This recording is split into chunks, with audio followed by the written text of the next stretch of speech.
Good evening. I would like to call the October 15, 2024 Planning Commission meeting to order. Please note this meeting is being hosted through live stream on the city website and by teleconference via Zoom. I'd like to remind the planning commissioners to have their microphones turned on in position so the audience can hear. Director Monique, may we have roll call, please? Commissioner Ward, Here. Commissioner Clark. Present. Commissioner Hill, Here. Vice Chair Papp, Here. Chair Beamsterfer, Here. Commissioner Clark, could we do invocation and flag salute, please? Invocation first.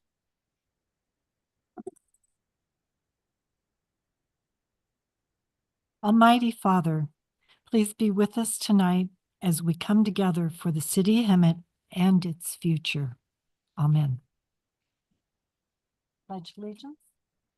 I pledge allegiance to the flag of the United States of America and to the republic which stands one nation under God, indivisible, with liberty and justice for all.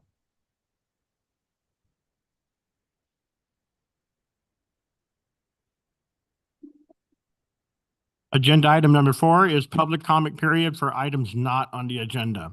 Are there any members of the public present that would like to comment on an item not on the agenda? Chair Beamsterfer, I do have requests to speak forms on items, subject matter that is not on the agenda. So I will just call them in order I receive them. Sure. Russ Levine,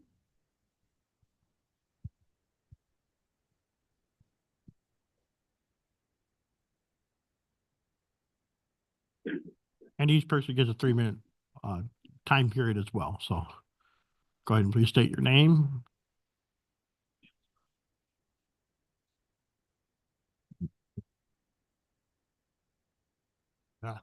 My name is Russ Levine. I live in Del Webb at Mustang and Warren. My concern are the warehouses, especially the one that's going on, that they're thinking about putting very close to us. The proposal to construct warehouses in West Hemet, we think, is a terrible idea. Aside from turning our beautiful rural surroundings into an environmental nightmare, it will create truck traffic that will be downwind from us. We'll be breathing an increased amount of harmful nitrogen dioxide pollution. Warehouse operations also have severe environmental impacts. The emissions caused by storage and material handling processes also cause airborne pollutants. Also, the diesel truck traffic will make getting in and out of our Del Webb community more difficult. And then there's the issue of warehouses diminishing our property values. Who then would want to buy a home with that next door? Also, our 55 community has many people with health issues, and all these warehouses do is exacerbate poor health, especially in the elderly. There's another issue with this proposal, and that is the damage to our local roads by their heavy-weighted semi-trucks. The roads in Hemet are already some of the worst roads I have ever driven on, worse than any big city I have ever lived in, including Boston and Los Angeles. The city of Hemet cannot keep up with the needed road maintenance because it simply can't afford to. Most of that road damage is because of the trucks that travel our city. More truck traffic caused by continued travel by those warehouse trucks will cause so much more road damage that Hemet roads will look like a masterclass in third world road upkeep. All I can say is that the idea of these warehouses anywhere near our community is the worst and probably the most self-serving idea anyone who is supposed to have our best interests at heart ever had. Thank you. Thank you.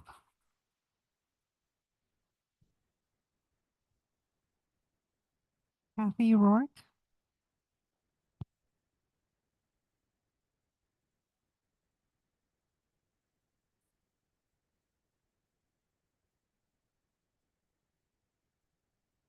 Oh, good evening. My name is Kathy Rourke.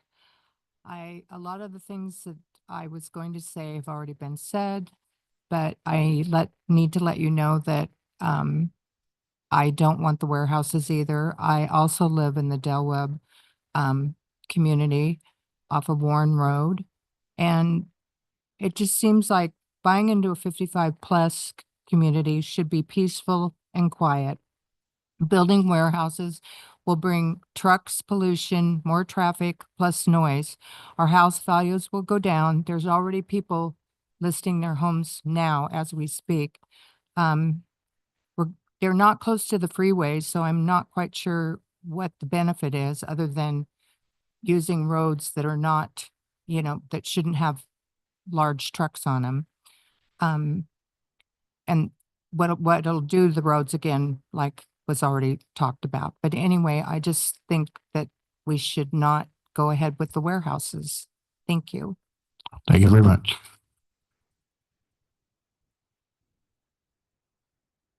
Ruby Yang.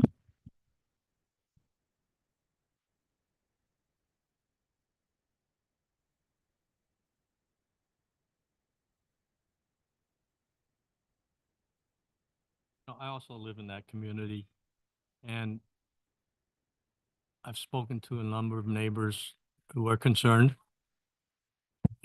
Is it still on? Okay. I've spoken to a number of neighbors who have expressed their concern. But I am representing really only myself and my spouse because we're the only two here. But it just seems like an idea that's not really serving the people of our community. And I can go through the same arguments the previous two speakers had mentioned. So I just say ditto. It's not something I would like in my community. Thank you. Thank you very much. Joanne Healy.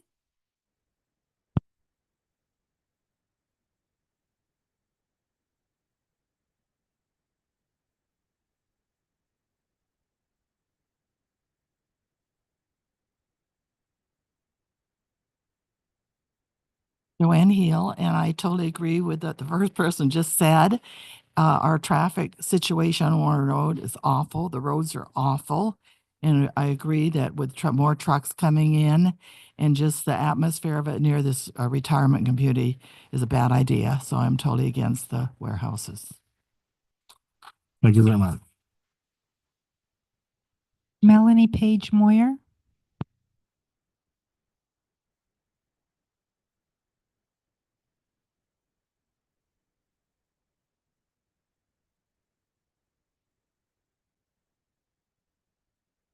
My name is Melanie Page Moyer. I also own a home in Del Webb. Can you hear me?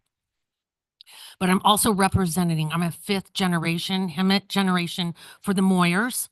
Even though I was born and raised in Orange County, both my parents came back to Hemet and retired in Del Webb and Seven Hills. And I would visit them and I just fell in love with the people and the community and the beautiful produce farms down on Simpson Road.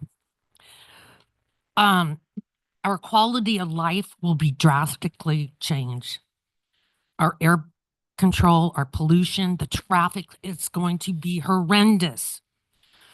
The exits, do we know what kind of warehouses are even going in? Do we know? I don't.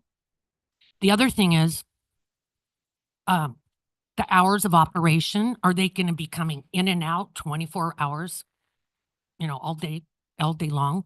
The noise level is going to be horrible. And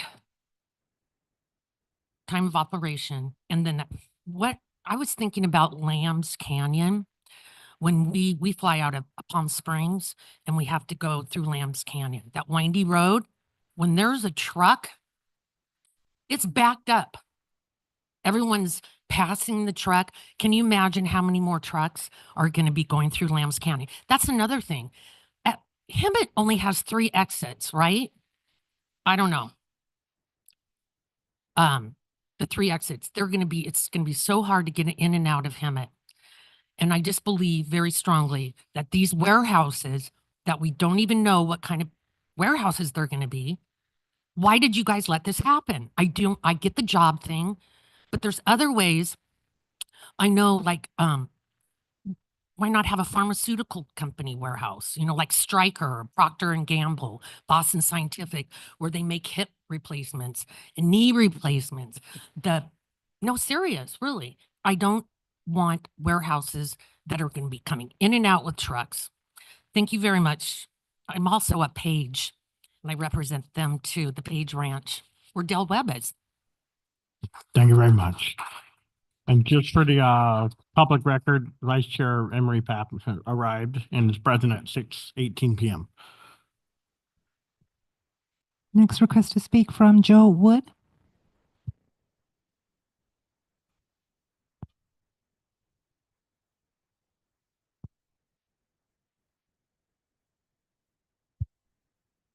Yes, my name is Joe Wood. I'm also a Del Webb resident. Moved here about 4 years ago.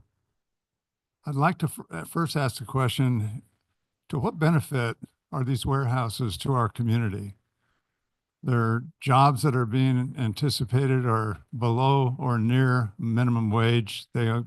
Most of the employees, I understand, only get to work part-time. You got parking stalls for up to 1,000 employees anticipated for this project. And I just don't see who's benefiting by this warehouse over there on Simpson Road. I'd be interested to know how much the city is benefiting, because I know the residents aren't benefiting anything. My wife and I came down Lambs Canyon today from the VA hospital, and it was backed up clear up the top of the hill. That's with no truck traffic at 5 o'clock in the afternoon. So I can anticipate that with 45% of the anticipated truck traffic going up Warren Road to either Ramona Expressway or Florida, it's going to exacerbate that traffic problem getting out of this town. Strongly against the warehouse installation at Simpson. I'm not strongly against warehouses in general. I think there's a place for them. It's just not where they're currently being proposed. Thank you. Thank you very much.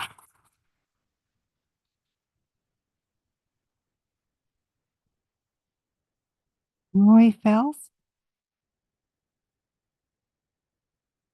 Evening, Hemet City Council. How are you guys? I live at the Lakes at Hemet West. My name is Roy Fales. They're building a warehouse 5 feet from my bedroom. There's a thing from Sesame Street. What doesn't belong?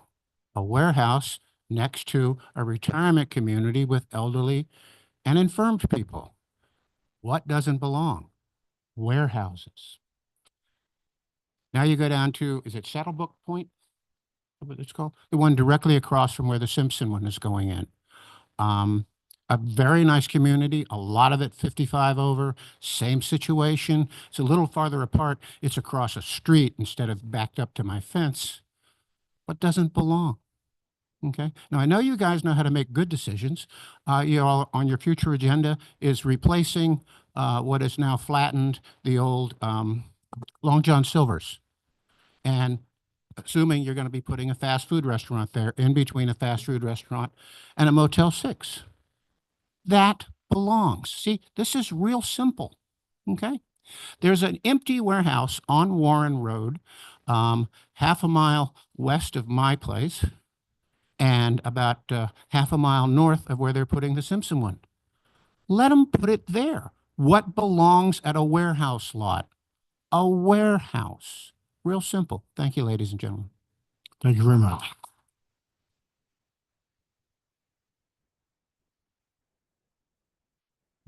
Jean Faenza.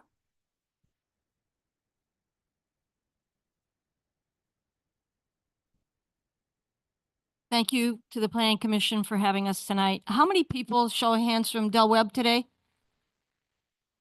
Okay, thank you. Good showing. I'd like to address a couple things. I have a few statistics to share, as well as there's been moratoriums at surrounding cities. Moreno Valley, Fontana, Menifee, and Beaumont all have tightened the screws on warehouses. There's a reason for that. We're in a diesel death zone. The residents have spoken at all of these cities. The reason they are now coming to Hemet, we're getting more applications. Why? Because the surrounding cities that are close to the freeways have tightened the screws. So now they're coming to Hemet. They just are not a fit. The traffic is atrocious. We've got 12 miles to the 215, 12 miles to the 10 at a minimum. Lambs Canyon, Ramona Expressway, they all get backed up. Warren Road is horrific. I live at the corner of Warren and Mustang. We have two potholes there right now that are at least 6 inches deep, and they're new. 2 days ago, they weren't there. They weren't there Friday when I came through. They're there today. It's from the big, heavy trucks. These streets are not made for that. Our infrastructure is not made for what you are proposing here. I've gone onto the website. I've looked at all the documents. Some of them are shocking to me, like the Paleo assessment report. And I'm thinking, okay, this is a high sensitive area, yet for fossils is what the Paleo report assesses. But yet the environmental impact report doesn't even mention that. It also says that in order to protect that, the recommendation is that they've got people out there that when they see it, they dig it up, they put it in a paper bag, and they take it to the appropriate people, the powers that be, to protect it. Do you really think construction guys are going to be doing that? I mean, they're going to have people that are scientists that are out there poking sticks and looking at all this stuff to make sure it's okay. I just don't see it happening. I've scoured the website. I cannot find an original application. Maybe somebody can point me to that area of when this started. We had the city manager in our community in March of this year, 24. He gave us a host of development. The only project he mentioned was the Kirby project. He didn't bother to mention the one that's affecting our community. That's dearest to our hearts. That's a half mile from my house. Why would he exclude that from a presentation? I really have to question what the lack of transparency, and I know you guys are trying to do your best. You all love the city. I think you all are required to live here. I'm not sure about that. Is that true? You shake your head? No? Okay. Thank you. Statistically speaking, vacancies we have the highest vacancy here in warehouses in our Inland Empire, since 2018. Speculative buildings are the ones that are generating the most vacancy. They try to sublease, they're not getting to sublease. I implore you, please stop with this project and stop with warehouses in our city. Have a town hall. Thank you for your time. Thank you very much.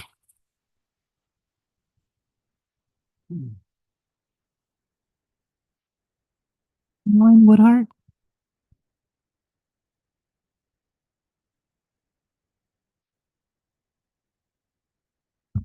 Hello. Alan Woodhart. I'm a resident of Del Webb as well. I haven't heard very much about this project until my neighbors have brought it to me. If there's advantages to doing this, I'd be interested to hear it. But I moved to Hemet 15 years ago, maybe a little bit longer. I was working here before that. And we moved here because we enjoyed the town. It was, a lot of people say, what are you doing moving to Hemet? It doesn't have exactly a good reputation. But it's really nice in many ways. It's a small town. It's not a big city. I feel I go to Temecula and Murrieta now and feel I've come back from the big city, and thank goodness I'm away. I've seen the plans. I follow them quite rigorously. All the plans for the roads that are maybe built one day, the 30-year plan. And I really thought this was going to be a good place. There's lots of opportunities that haven't happened here. There is Barrett's Crossing. Looked like we were going to be another, once upon a time, another Rancho Cucamonga. I love going out there to the shopping center that they built. I drive there just to enjoy it. There's not going to be anything here if you just fill up all the good spaces with warehouses that are doing nothing for the city, that are crippling the infrastructure. And absolutely, the roads are terrible. We've had roads that are built to protect the fairy shrimp. It seems a bit ludicrous. And now you're going to do things like this when people are living in this area and can't enjoy it. I think a lot of people have said a lot of things a lot more elegantly than I can. But I feel from the heart that this is a really nice place to live. And I think you tell me what I'm missing. and I listen to you, but I don't get the impression that it's to our benefit. And it certainly hasn't been well publicized. If it was something like Barrett's Crossing, you'd put up billboards, you'd put it in the papers, you'd put it places where people could understand what's coming. But it's not. It seems to have been done surreptitiously. And it looks like you're already heading to approve this. And we've had nothing to say about it. Thank you very much.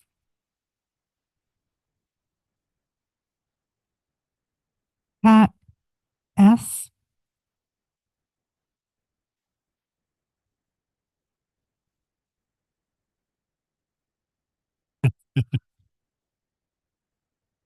Hi, I'm Pat Sivalingam. I'm also city employee, retired city employee from City of Lancaster. And I saw the good and the bad of warehouses in that city. I'm not against warehouses. Warehouses, we need, as long as we are buying crap, we need warehouses. That's a given. But this is not a warehouse community. This is a residential community, senior citizen community. A lot of people moved here because this is a quiet neighborhood. I don't know if they have done a traffic impact study. I was in charge of traffic signals, that division. And I don't know if there was a traffic impact study done. These roads cannot handle the traffic as is. Imagine putting 3,000 to 4,000 trucks a day on these roads. It'll be like a buggy horse road, all crumbled up, and it'll be no asphalt but dirt. And it's not cheap. It costs about $100,000 a mile to put new asphalt. Can the city afford it? Has there any provision made in this permit process to improve the roads by the builder? Or is it the burden of the city? If it's a burden of the city, and if these things are not in place, if this is a burden of the city, guess what? City has no money. Because I work for the city for 33 years. We operated on no budget. So I know the story. So where is the money going to come to maintain these streets? Leave alone the pollution, the noise. So I am for warehouses, but there's a right place for that. Not in a community where seniors are living. Hemet is known for seniors. I think the reason the city is doing this is because they know the seniors have no power. They're not going to stand up for it. They'll just lay down and take it. I think that's the real reason they're forcing it down our throat. If they went to another community, they'll be up in arms. So it's kind of not fair to do this to senior citizens. We came here for the quietness and peaceful life, not to be back in the rat race. So I think, I hope you guys have done the studies enough to know that this is not good. Yes, I know this brings money to the city through property tax and all kind of other stuff. Yes, that's a good thing. But maybe this can be put in an area where it's closer to the freeway, somewhere where there's no residents. Not on our lap, not our next door. So anyway, that's my song and dance. Thank you very much.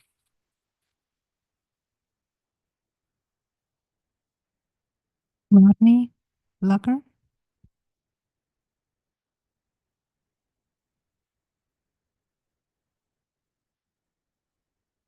Hello, my name's Rodney Luker. I'm not from the Del Webb community. In fact, I live on the other side of town, but I'm a member of the Hemet Model Masters. And are you aware of where the air park is? So that's 20 acres adjacent to this site. We've been flying there for 30 years.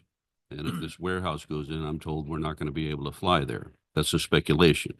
Now, I only heard about this project a few days ago, so I came down here to try to find out about it, how tall it is, how close it'll be to us, and so on. But that's my primary concern. That's been there 30 years. We have 150 members.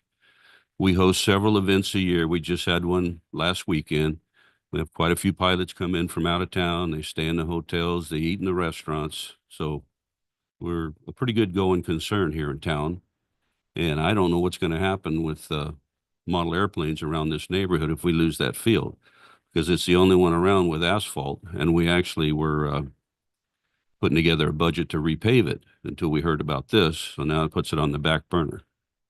But other than that, I agree with everything that's been said before me. My career's in construction. I built a few freeways and roads and so on. And I can tell you the roads in this town are not going to take it. Now, my previous gentleman here said, $100,000 to pave. I was recently a mile. I recently spoke with the City of Hemet Road Department because that's who we work with that property out there.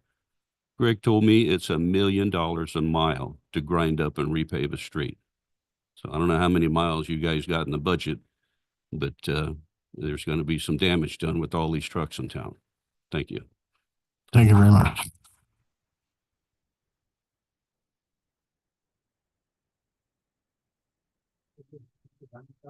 I'm sorry, it's $1 million per dual carriage to a million mile. I'm gonna have to have you approach the podium if you're gonna make a public comment. Next form is from Al Boucher. Boucher.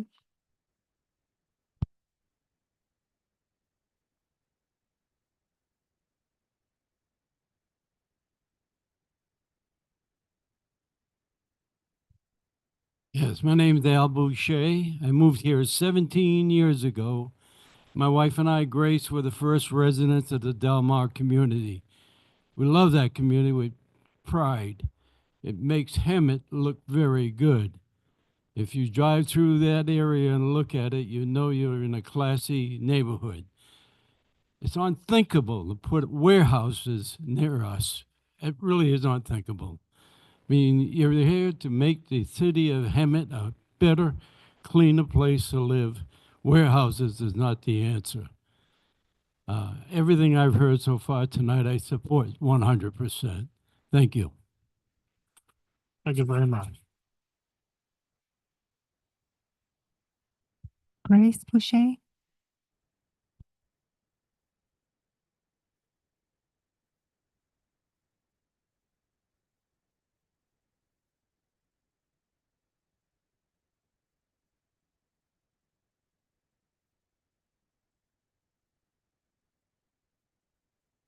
Good evening. My name is Grace Boucher. I'm Al's better half.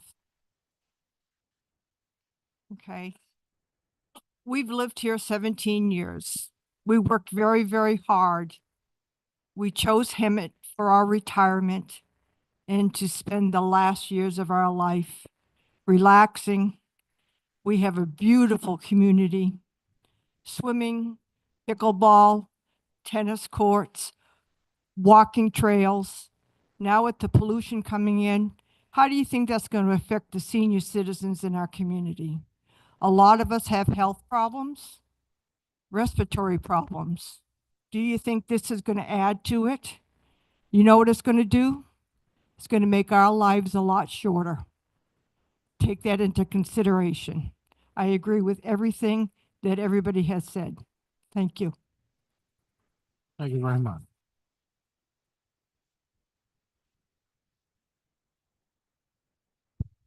Kathy Carver.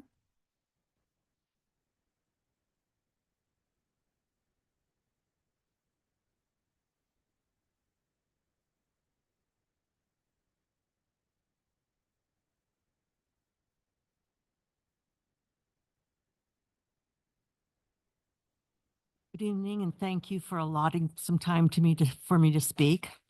I've lived in Solera Diamond Valley, Del Webb for 6 years.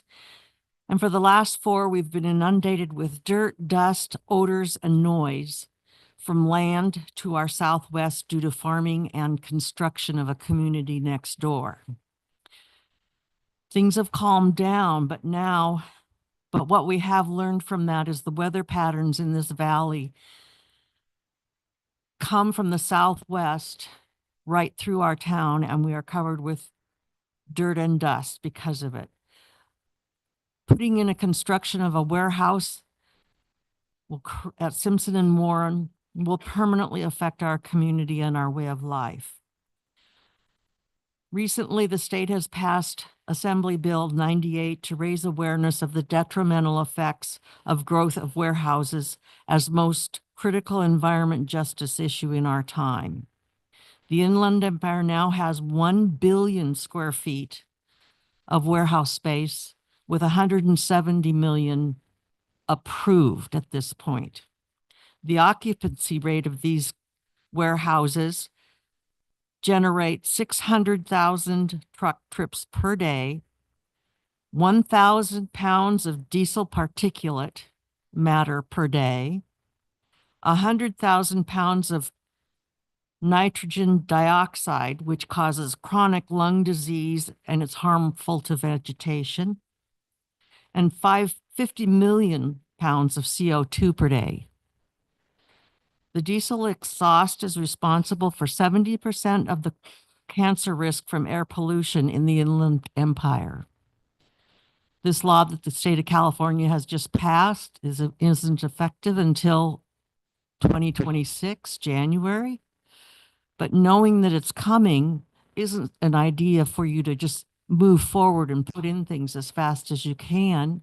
Please consider us living here and our enjoyment of this community. The other concern is the Inland Empire warehouse market correction has had a notable increase in vacancy rates. It's 7.3% for this year, which is a 360 basis point compared to the previous year.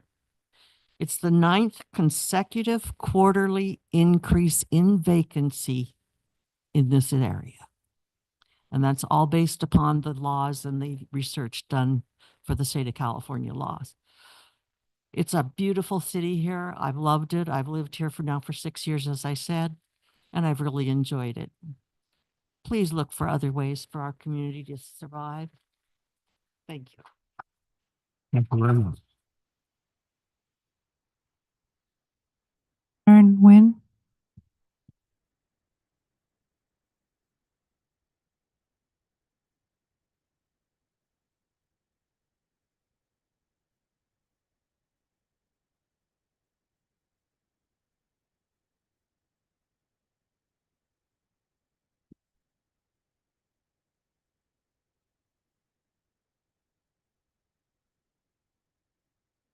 Corinne, can I make a suggestion that you call the next person and have them in the queue?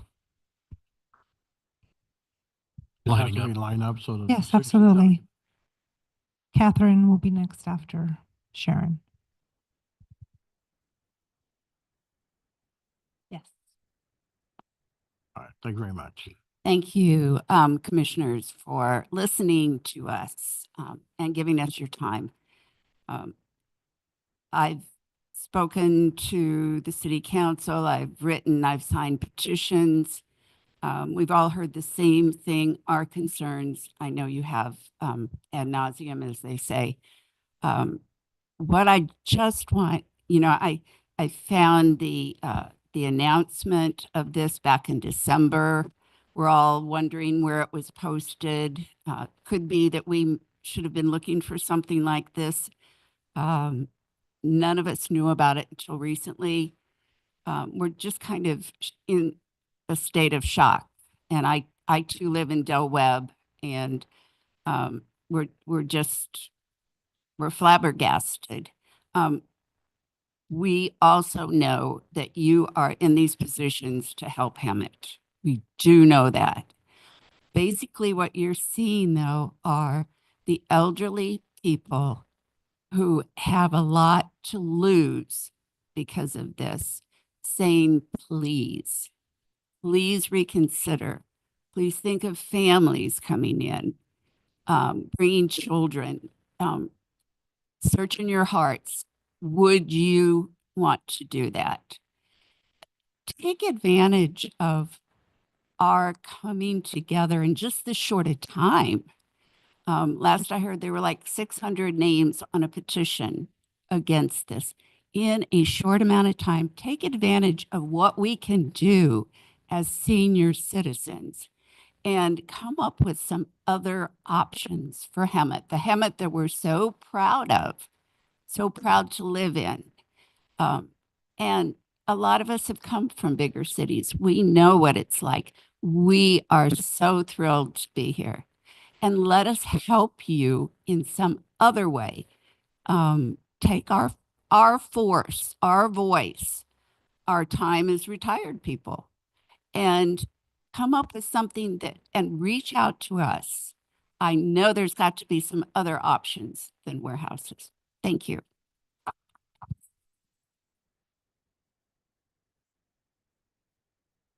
Catherine Botts is next, and after that be Ray Johnson. I'm Catherine Botts, and I am a resident of the Solera Del Webb community as well. But I also feel a strong obligation to represent the children that aren't here, because the projects that we're talking about create, and it's statistically supported, a tremendous amount of air pollution. And our valley is a bit of a bowl almost, and that exacerbates any kind of an air pollution problem. We've had health issues throughout the years. I have been here since 1963. My husband and I have been very involved in the community. We raised our children here. We've loved it. There have been a lot of changes in the valley, and some of those have been hard to see and hard to know how to adjust to, and where things could be solved.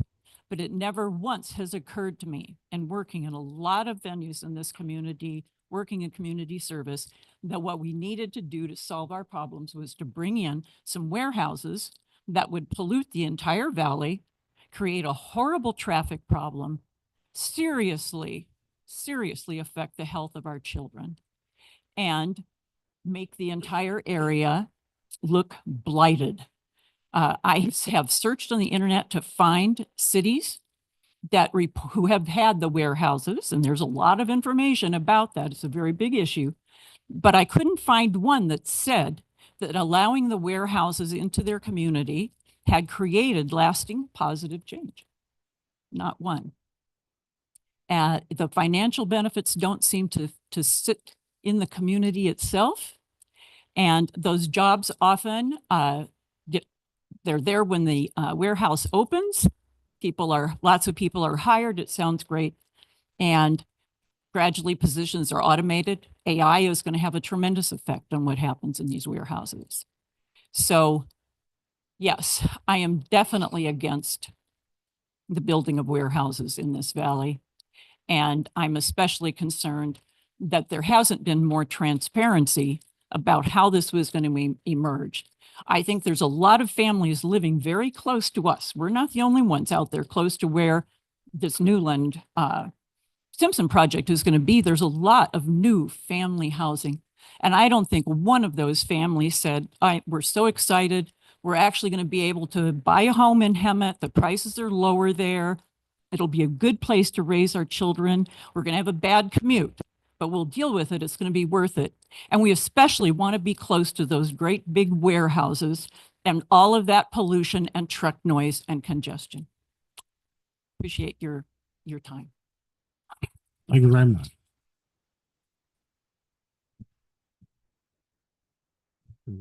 My name is Ray Johnson. I live in Del Webb as well, but I wanted to approach it from the CEQA standpoint. According to my unofficial AI advisor, the EIR has not been approved yet, the final. That could be true or not. I don't know. You know. But my concern is that I've read over the draft EIR comments from the South Coast Air Quality Management Board. And it's, I got an 8-page summary, and every page has some kind of a caution on it about the Simpson project specifically. I understand there are 5 other projects, warehouse projects, but this is the one I'm most concerned about. We're talking about 450 trucks a day, 24 hours a day, according to the EIR. And the the Air Quality Board said their concern was the study showed the average truck distance travel would be 30 miles. But they conveniently left off of the EIR that most of those trucks, or many of those trucks, will be going and coming from Los Angeles and Long Beach harbors.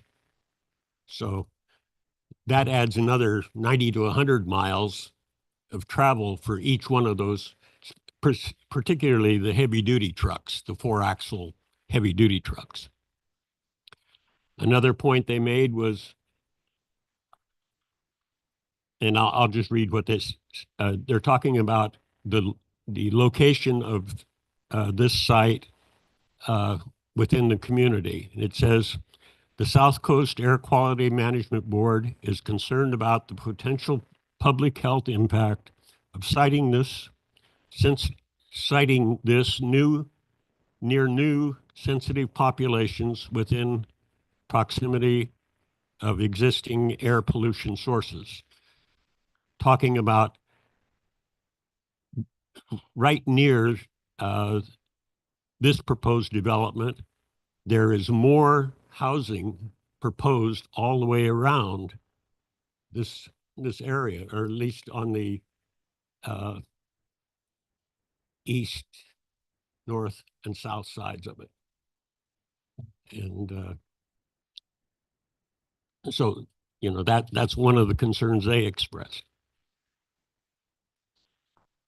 The other thing they expressed and recommended says they recommend that if you proceed with this, that you require new zero emissions or near zero emission trucks for the road haul. And I think that, plus some of these other things in the Air Quality Management Board recommendations, are probably enough to kill the project in itself. If you require So, you know, you got 30 seconds past your 3 minutes. Sorry about that. I think we have one more, you said?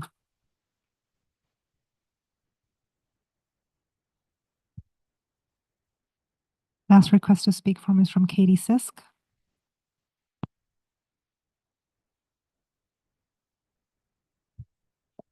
Hi, thank you for hosting this. My family, the Searles, have been here for 4 generations. They're a family of farmers and teachers, and we are all just appalled by this hurting our family's legacy here. Kids are already getting sick from school buses, from the diesel exhaust, and Hemet would be like a pregnant woman smoking a cigar every day with all of us being in the womb, and we'd have to move to escape. And I'm sure most of you have kids or grandkids, and I just don't think that's right for them. Just like it wouldn't be right for a pregnant woman. We're living in this area. And other cities nearby have good neighbor policies for warehouse plans and other large infrastructure projects. I think we should have those too. And I worked at a warehouse for a couple months, and it was the worst job I've ever had. I didn't see it benefit anyone. It was a means to an end. I don't believe it's a good use of space for our community. There's so many other options, and it's up to you to change courses, even if it's uncomfortable. Times are changing right now, and I hope you can turn the tides on this for our valley, as you do live here too. Thank you.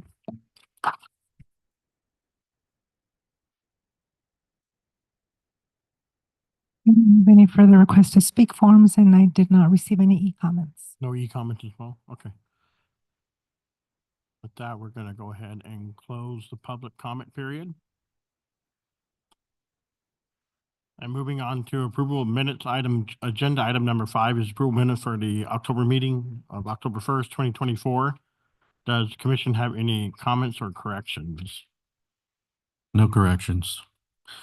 I will make a recommendation to approve the minutes of the Planning Commission meeting of October 1, 2024. Anybody second it? A second. I'll second.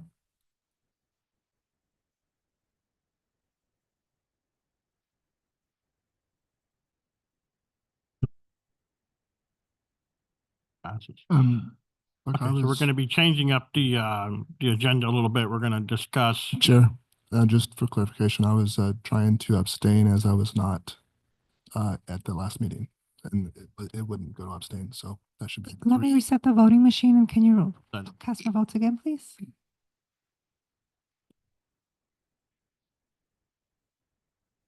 There goes. Thank you.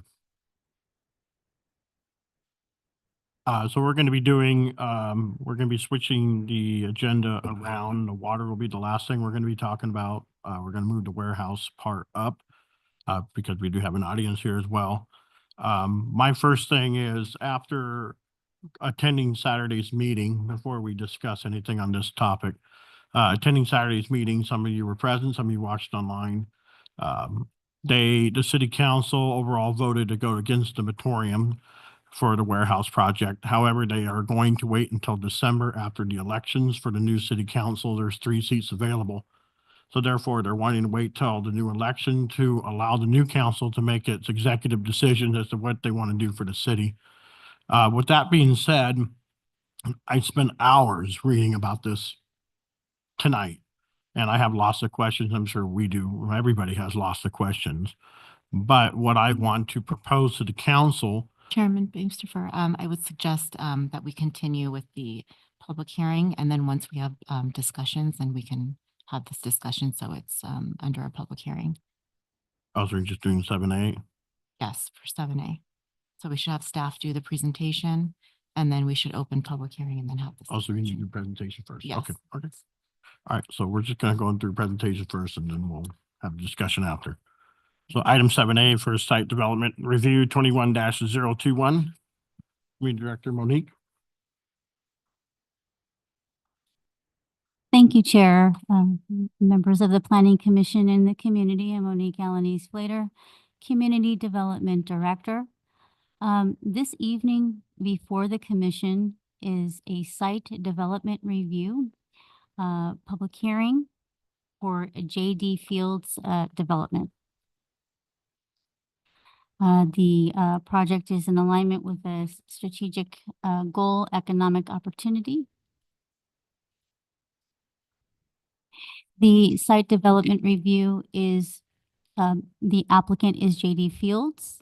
The property owner is Fields 40 Acre, and the property is located on the east side of Gilmore Street, approximately 700 feet south of Acacia. And the property is approximately 9.5 gross acres.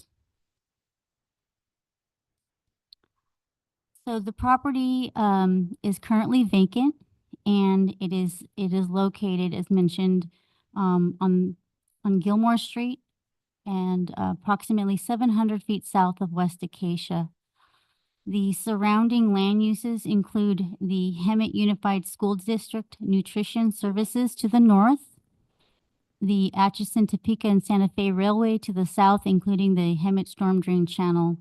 And then further to the south is the Terra Linda Residential Subdivision. The Hemet Unified School District Transportation Warehouse and Bus Fleet is located adjacent to the subject property to the east. And to the west of the property is the Villa del Sol Mobile Estates. The subject property is zoned M2 heavy manufacturing with a general plan land use designation of industrial. So this is a general plan land use map. This is the framework established by the city. The general plan is an adopted document, and it is required in accordance with state law. So the general plan currently on this property is zoned for industrial. The existing zoning on the property, highlighted in purple, illustrates that the property is currently zoned and has been for quite some time M2, and that is an M2 heavy manufacturing zone.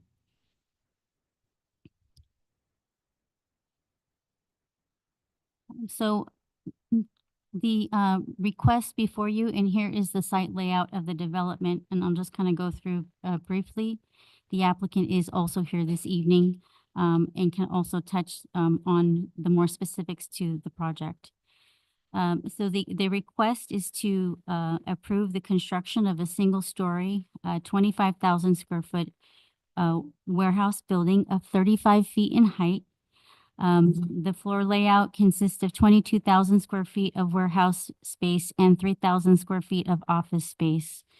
The site development also includes some above-ground detention basins and infiltration basins, which I'll discuss further in a moment.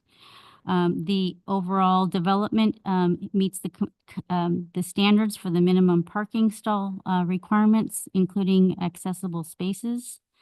There is truck trailer parking, 3 loading and offloading docks, interior drives, 3 driveway gates, and shown on this, there'll be 3 driveway gates, and then also on this map, a little bit difficult to see, but I did provide a legend that shows where the proposed driveways are on the property. The 2 driveways to the north, driveway 1 and 2, will provide inbound and outbound, or are proposing to provide inbound and outbound. Driveway 3 is for inbound only, and the 4th driveway is the location of the Villa del Sol exit gate. So just for context and for the commission and the community.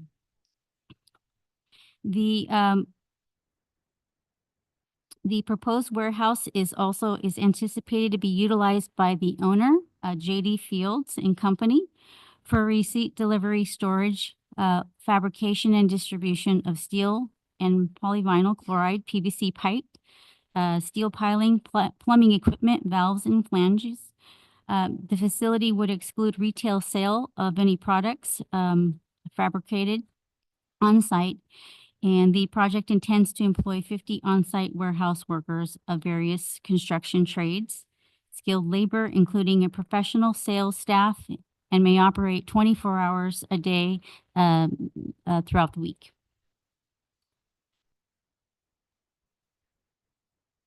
One of the questions is, really going to be about, truck, from hearing, comments about that. This is a smaller project.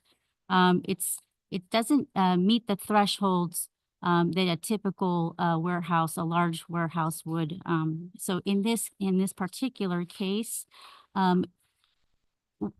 the traffic vehicle miles traveled and trip generation analysis was prepared, a little bit different than a traffic impact analysis. Because of the size of it, it screened out for requiring a traffic impact analysis.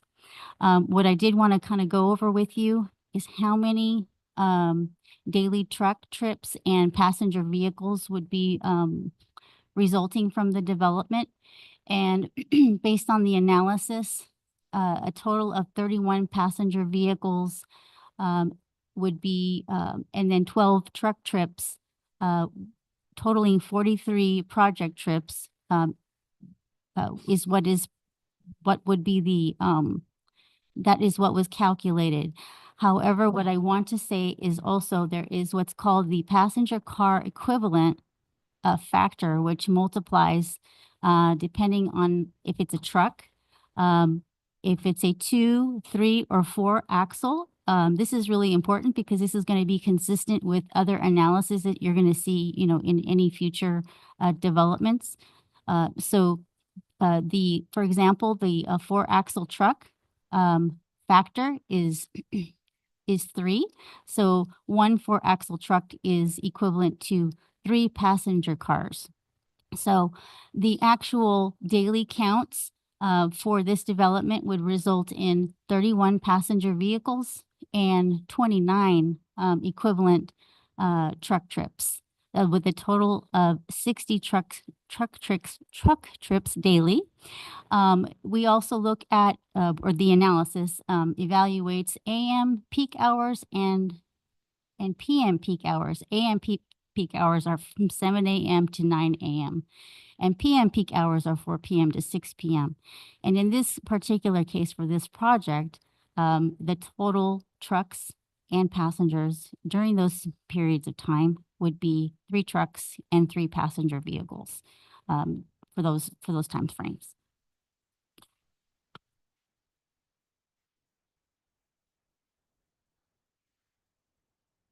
The proposed development provides a modern architectural design.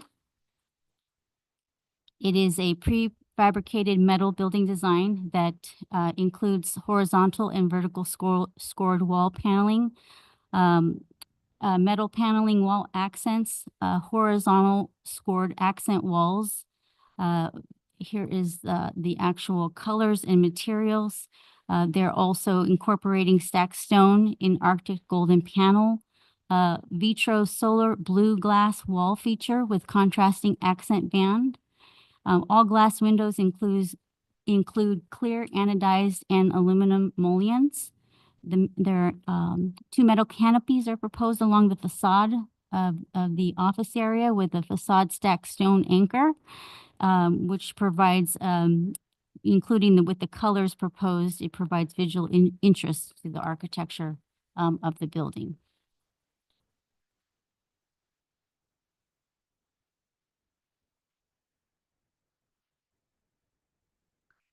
Landscape is also proposed on the property to just meeting the minimum requirements by the city. Also providing, and because of the scale of this plan, but I just wanted to kind of outline that on the west and the south perimeter of the property, you'll see screened landscaping along the frontage of Gilmore, as well as along the southerly boundary, which is, which would provide additional screening for the development. Landscaping is also proposed throughout the parking area and along the west perimeter of the development.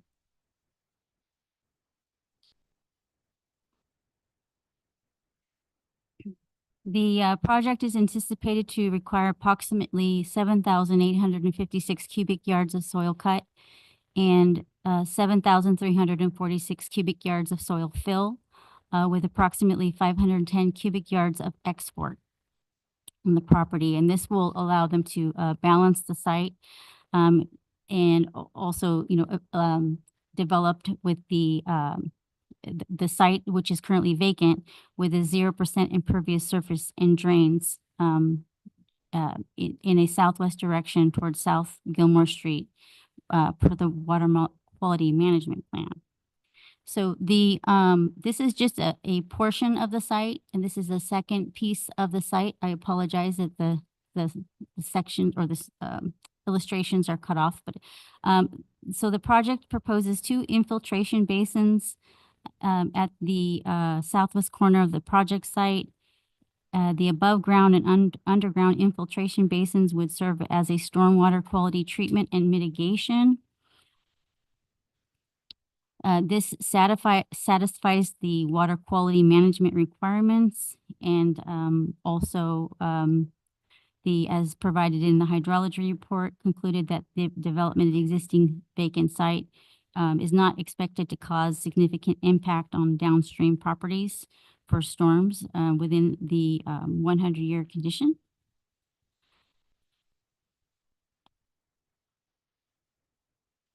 There are findings that are required in accordance with the Hemet Municipal Code for a site development review. This is a little bit different than the conditional use permit criteria because the use proposed is permitted, typically permitted by right. This is the zone that allows for heavy manufacturing, although this is not heavy manufacturing. The findings required for the development are whether the project complies with the development standards, site development of zoning of Chapter 90 of the Hemet Municipal Code, and all other relevant city guidelines, policies, applicable design guidelines, specific plan requirements, and general plan policies. The second finding is that the project complies with the California Environmental Quality Act and all applicable requirements and procedures have been followed. The third finding is that the design, scale, height, and layout of the project is appropriate for the site and will not unreasonably interfere with the use and the enjoyment of the neighboring existing of future developments, and would not create traffic or pedestrian hazards and would not otherwise have a negative impact on the aesthetics, health, safety, and welfare of the neighboring uses. And fourth, the architectural design of the project is compatible with the character of the surrounding neighborhood and will enhance the visual character of the neighborhood through the good aesthetic use of materials, textures, and colors. And fourth, the project applies applicable energy, water, and open space conservation practices to project design as outlined in the general plan and relevant specific plans to help manage and conserve natural resources for the benefit of current and future residents. I kind of just want to touch on what those findings are and how we look at that.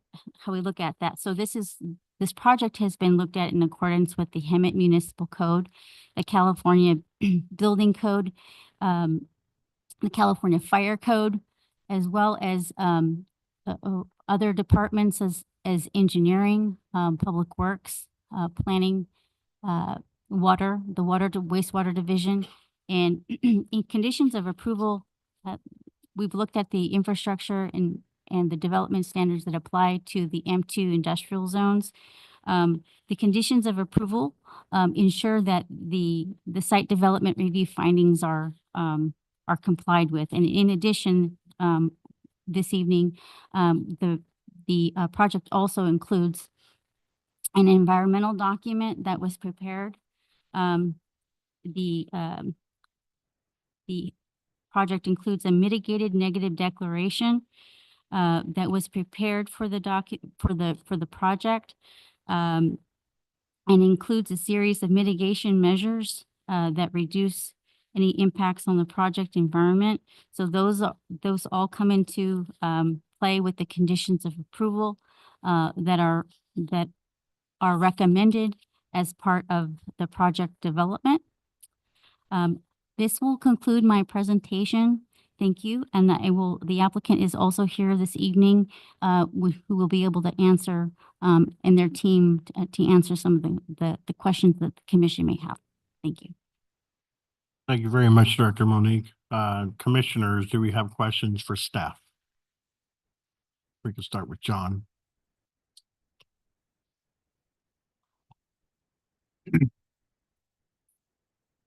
I guess just for clarification, there was something on the CEQA document that the project was slightly modified from the original application, but it was still within the same. Can you expand on that?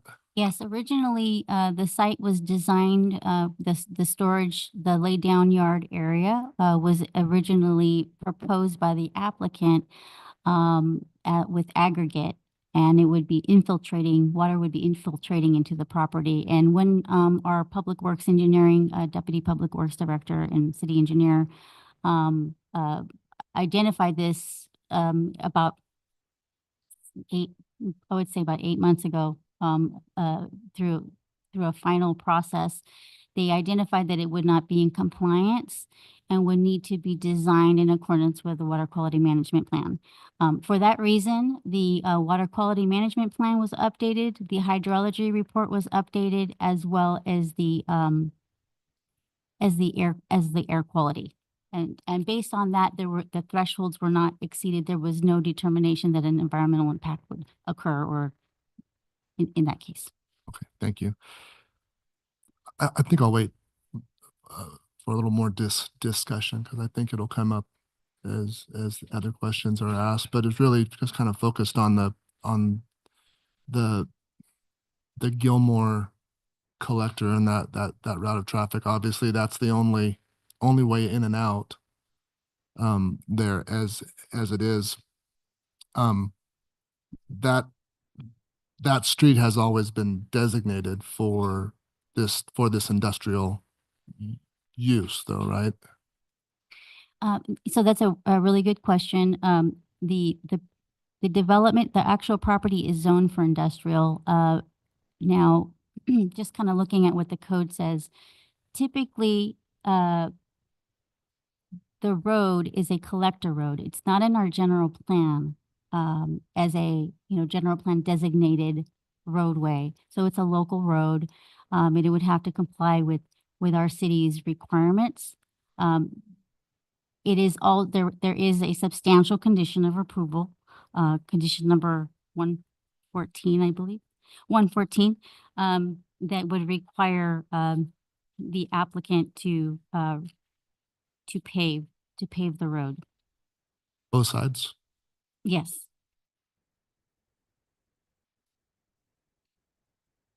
And the only other, just, I guess, question and or comment, there's a landscape condition for the streetscape side, on the east side of the street. Noticed on the west side of the street, there is no landscape whatsoever there. That's not part of the condition of this project, obviously, because that's not their frontage. That is correct. It would not go beyond their frontage. The Hemet Unified School District could use some improvement there, but I'll stop there.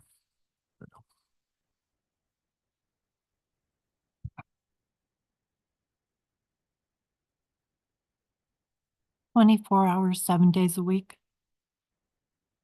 That is what that's what the operation is What proposed. specific manufacturing are we doing there? Well, the applicant, it's a good question. The applicant is here this evening and they can expand upon that. We did ask a little bit more detail. Also, there may be another commissioner that had questions about what type of manufacturing, what type of fabrication on it. And it sounds like it's going to be on the lighter side, but I'm going to defer that to the applicant. That's okay? Okay. Is he going to come up or you want me to give more? Because I questioned about the fabrication, the distribution from this location to where these trucks are going, and the suppliers coming in for the fabrication, where are these guys coming from? That'd be more for the applicant to answer. So it's something that we defer probably that? generate list of questions for him to come up and just nail them Yeah. all in one. Why Hemet?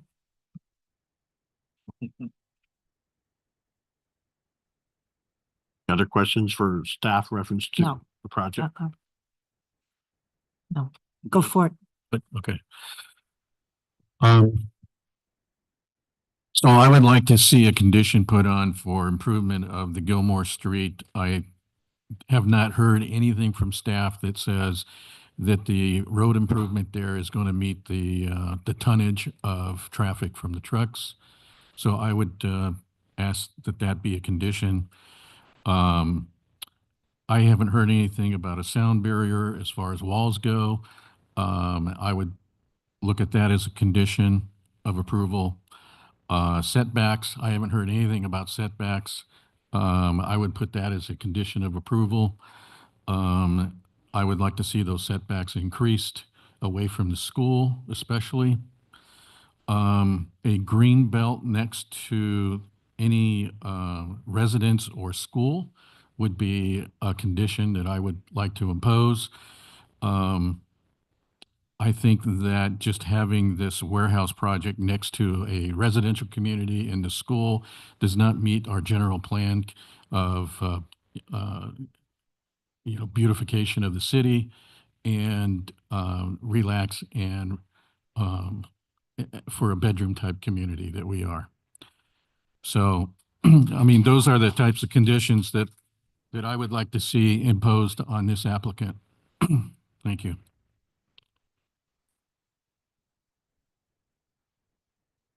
Right, Chair Pat. I have several comments that I forwarded to staff earlier today, and I also jotted down a few notes with some additional comments, so I may be a bit verbose today.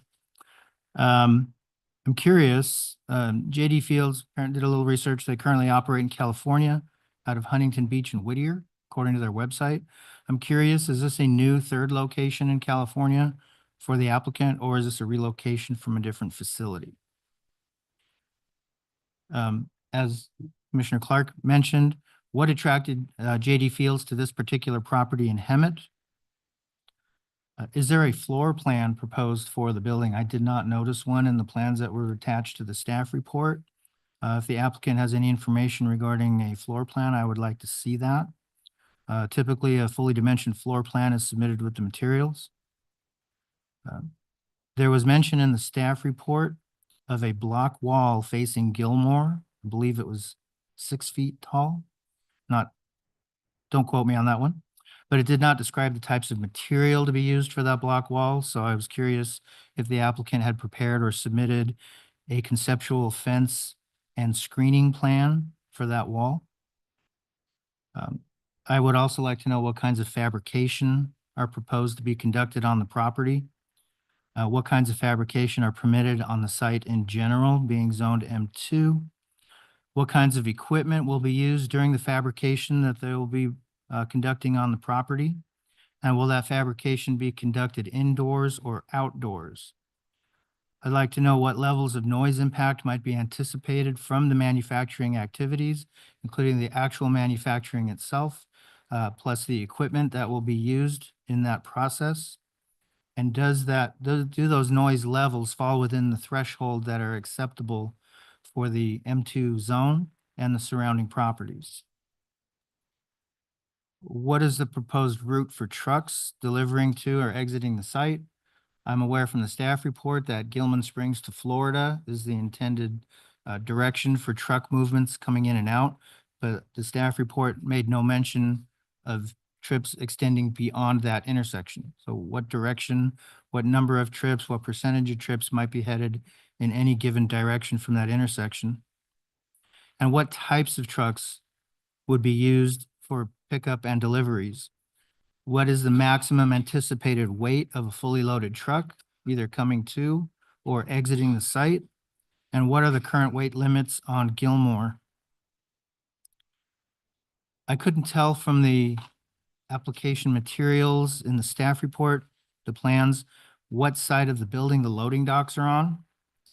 From the vantage point of standing inside the building, what direction would you be viewing looking outside of those loading docks? So meaning, what are the loading docks facing? Are they facing the school, the railroad tracks, the residents across Gilmore?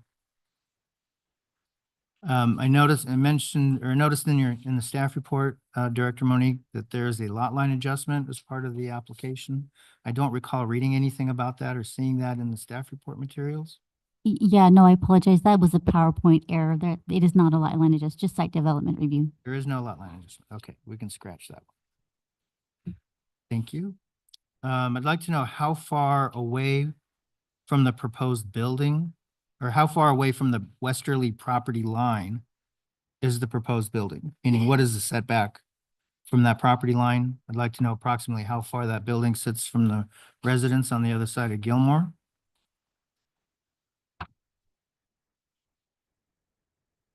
Access to a storm drain. I read the letter that was attached to the special studies. I believe there was a letter from Riverside County Flood Control District regarding storm drain, the capture, treatment, and release of the stormwater. Where does it go when it's released from the above ground detention basin? Per the letter, there's no connection to the storm drain. You discussed in your presentation approximately 700 cubic yards of export as a result of on-site grading will be required to accommodate the project. Do we know if that material will be exported during the grading activities, or will it be stockpiled on site until a location for that soil is found? That would be exported to through CR&R management. Would they be required to prepare and submit a haul permit? Yes, they would. I'd like to see that as a condition of approval, please. believe that's all I have for now. I don't think I have any other thing much to say after all that. We didn't leave Um, anything for you. My main thing too is circulation. Once they get to Gilmore and Acacia, it's very hard. I work on Gilmore and Acacia. When I go home, I go up Gilmore, make a left on Acacia. And sometimes I'm sitting there for a while for traffic to get clear and make a left.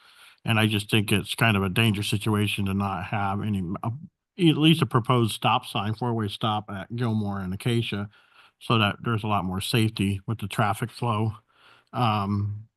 Is this a sales tax facility for the city of Hemet? I would need to refer that question to the Okay. applicant. And then, of course, we get our diff fees as well from the project. And then pretty much all the questions that Vice Chair Papp said, Commissioner Hill, Commissioner Clark, Commissioner Worth, there's just a lot of questions that we have to ask. And I think at this point, we'll let the applicant come up and be able to answer as many of these questions as possible. And so can we have the applicant come to the podium? And we're gonna open up public hearing now.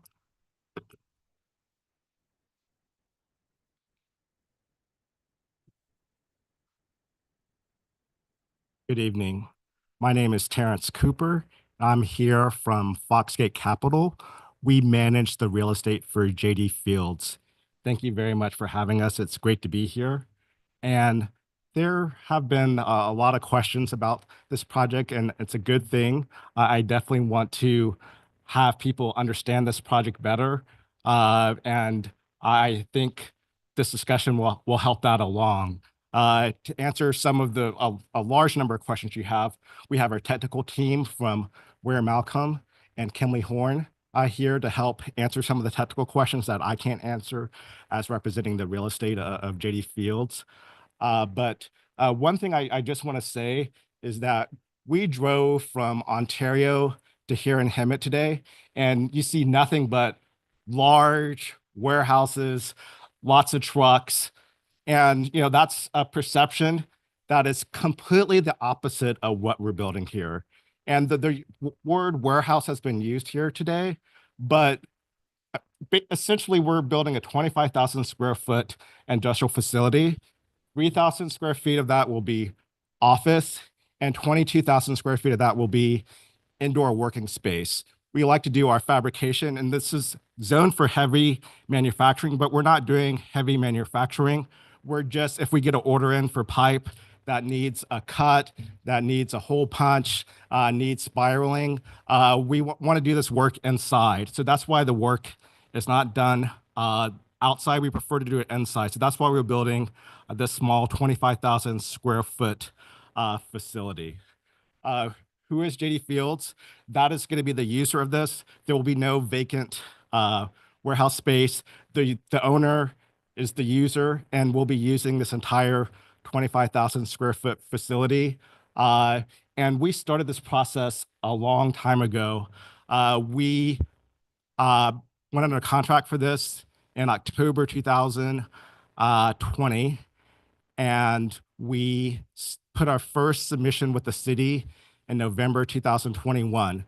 So this has been going for 3 years, and our team has been working very, very hard, trying to put forth a considerate development. The city has asked us to make lots of changes, and we've gone back. And I'm just represent the owner. I mean, Kimley Horn and Ware Malcolm have been doing the heavy lifting on this, being sensible and this development and meeting all the city's requests and whatnot. And there's some new concerns here, but I definitely want to make sure that we address those all, and I'm sure you'll make sure that we address those. But who is JD Fields? We're a national company, and we manufacture, not on this site, but we manufacture and we distribute steel products. And what are these steel products used for? They're used for infrastructure projects. They're used for ports. We have one project out in Hawaii at a U.S. naval facility. So, your roads, your infrastructure, that's what JD Fields does with steel products. So, that's who who we love to be on this facility to run our operation. And so the type of jobs provided, we consider these high quality jobs. They will have full JD benefits with health care, dental care, life insurance, retirement plans, the whole JD Fields retirement package. The yard manager will make somewhere between 85,000 and 100,000 per year.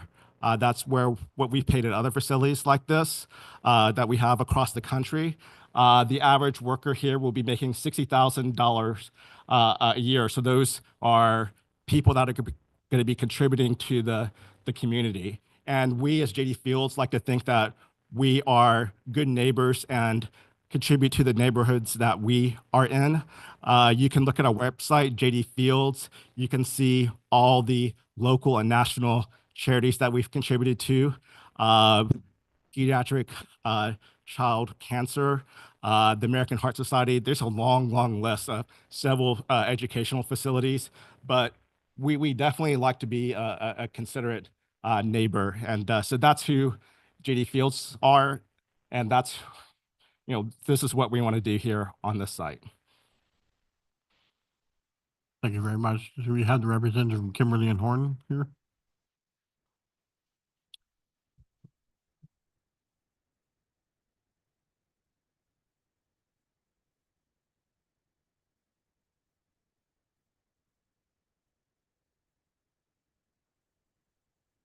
Hi, good evening, Planning Commission. My name is Trevor Briggs with Kinley Horn Associates and the traffic engineer for the traffic trip generation and VMT analysis for the project. I did note a few comments, but I'm sorry if I missed some of the comments. So if you have any questions, feel free to let me know. With regards to the truck routing, my understanding is that there's not a truck route map in the city of Hemet. So it'd be up to the jurisdiction to determine what the routing would be for the trucks. My recommendation, just given the different dynamics and the ability to be able to get out and to a state facility as quickly as possible, as succinct as possible, is generally the direction for a truck route would be to access via Florida Avenue or State Route 74, and then go down Gilmore Street. That would be the most succinct and less impactful to other nearby locations. I do just want to note that as far as for the driveway access, as mentioned, the inbound trucks would be on the south driveway, so as not to impact if there is any queuing, it would be past the driveways to the west. It's not anticipated based on the trip generation that we conducted, based on the trip generation, based on ITE rates for a warehouse and the building square footage, that the trips would not be generated enough to warrant a level service traffic study for the project, and would be not enough trips to warrant a VMT analysis. So that's just based on our findings. Are there any other questions with regards to traffic or? Well, I don't agree with that comment because Hemet Unified School District generates a lot of traffic with their trucks. And as a access point, you have Acacia at some point always backed up. And your trucks are going to need to get past Acacia with everybody else. And the roads, like Gilmore, is 2 lanes.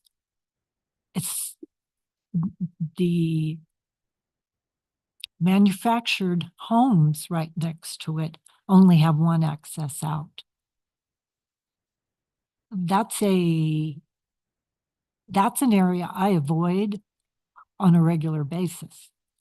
And now you want to add and go all the way up to Gilmore, which to get to Florida, that light in itself is a problem. Going to the mall, going to Marshall's, going to all those. So I don't agree. I think we've got already a traffic problem and we're adding to it. That's my opinion. I'm just gonna add it to circulation as well, because again, I work right there. There's apartment centers across the street from the project in the school district. They have their cars parked on Gilmore Street. And so that narrows the width of the road down for transportation for the semi trucks to be coming down. Plus making a right turn from Florida onto Gilmore Street, that's a tight turn. I drive a small car and you have to kind of watch where you're going. And they just redid that whole sidewalk, that corner and everything. And to me, that corner is going to be very challenging for a 4-axle semi truck to come and turn in that tight space to go up Gilmore, cross Acacia and get into their facility. So, I mean, my big issue is the circulation right there was, I don't think they really went through and looked at that part of Gilmore right there, because it's going to be a struggle for these large trucks to come down Gilmore right there from Acacia to Florida, that spot, because there's cars parked, there's just all kinds of stuffs there. And the roads isn't even in that great of shape. But I just want to add to that, to Commissioner Clark's statement. And I have a question maybe for staff, or is there a legal threshold that requires a circulation study? Is there something from with the zoning or with the land use that says, hey, if it's over a certain amount, you have to do more? What's the basis for it not requiring Right. additional Correct. analysis? So the city adopted, with our general plan amendment, this past year, adopted the vehicle miles traveled, threshold.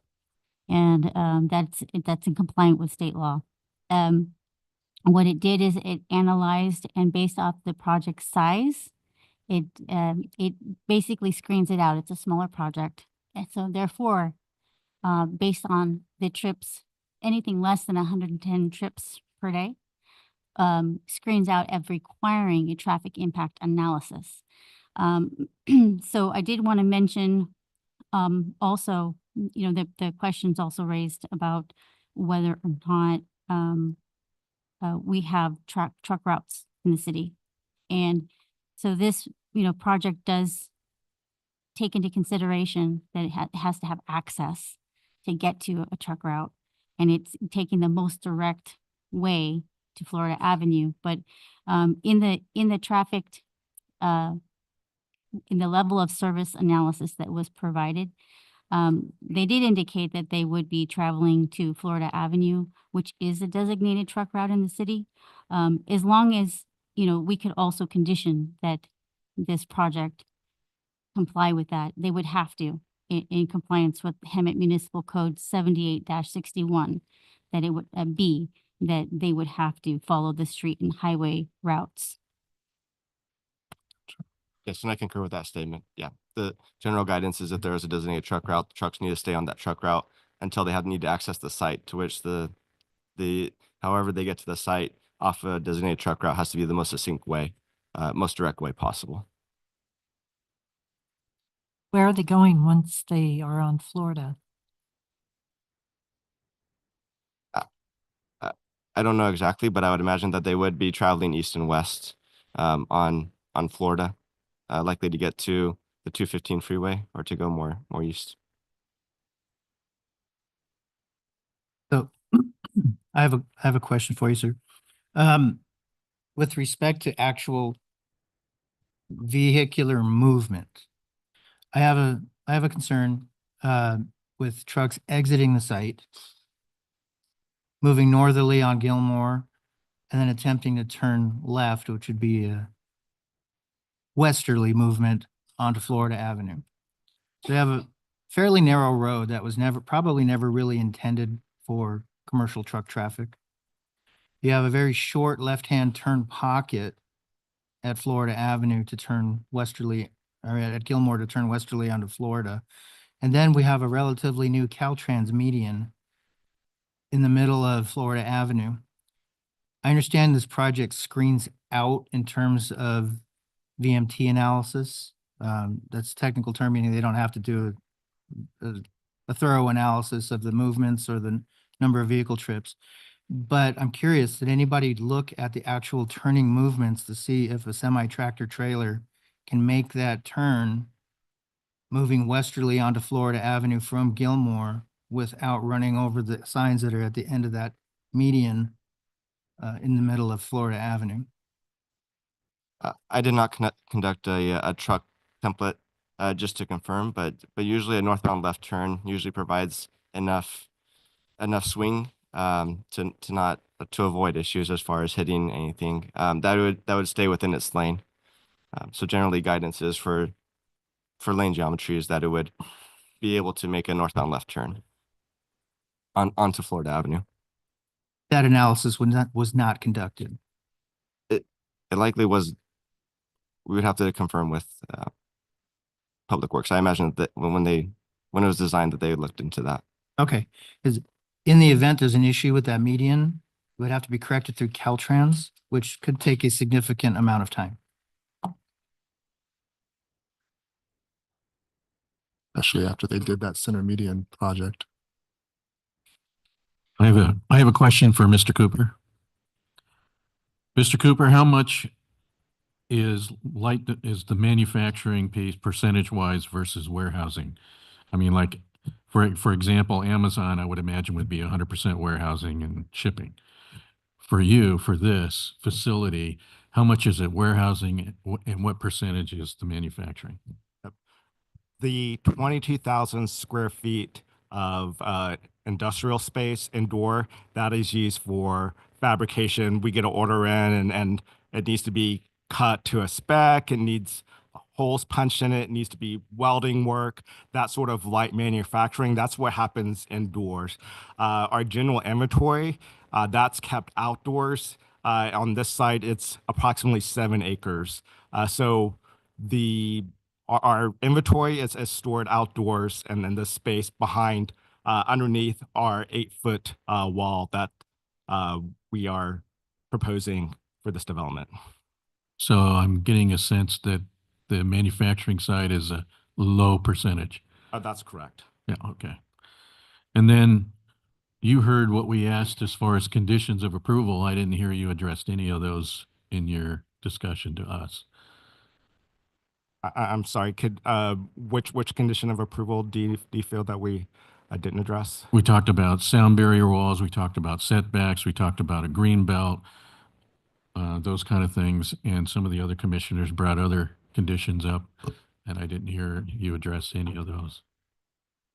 Decibel levels. Decibel level, noise decibel level. Yes. This work is done indoors. The outdoors portion is just used to store our pipe. As part of the SEQA process, I know that we looked at the sound, and SEQA is not an easy process to get through. And we met the consideration for sound. And then I would have to refer to the technical reports to give you a lot more details, but I do know that we have considered the sound, and partially just from a layperson's standpoint, it being done indoors helps with the sound concern. Good evening. My name is Ruben Salas. I'm with Kim Horn Associates, and I was part of the team who prepared the environmental document for the project. One of the things that, to address your question about sound, I am not the technical specialist on noise assessment, but I do the preparation of the environmental document. So with that said, I'm aware of the findings on the noise analysis that was prepared, and the project itself did not go beyond any of the thresholds that are prescribed either on the general plan for the city.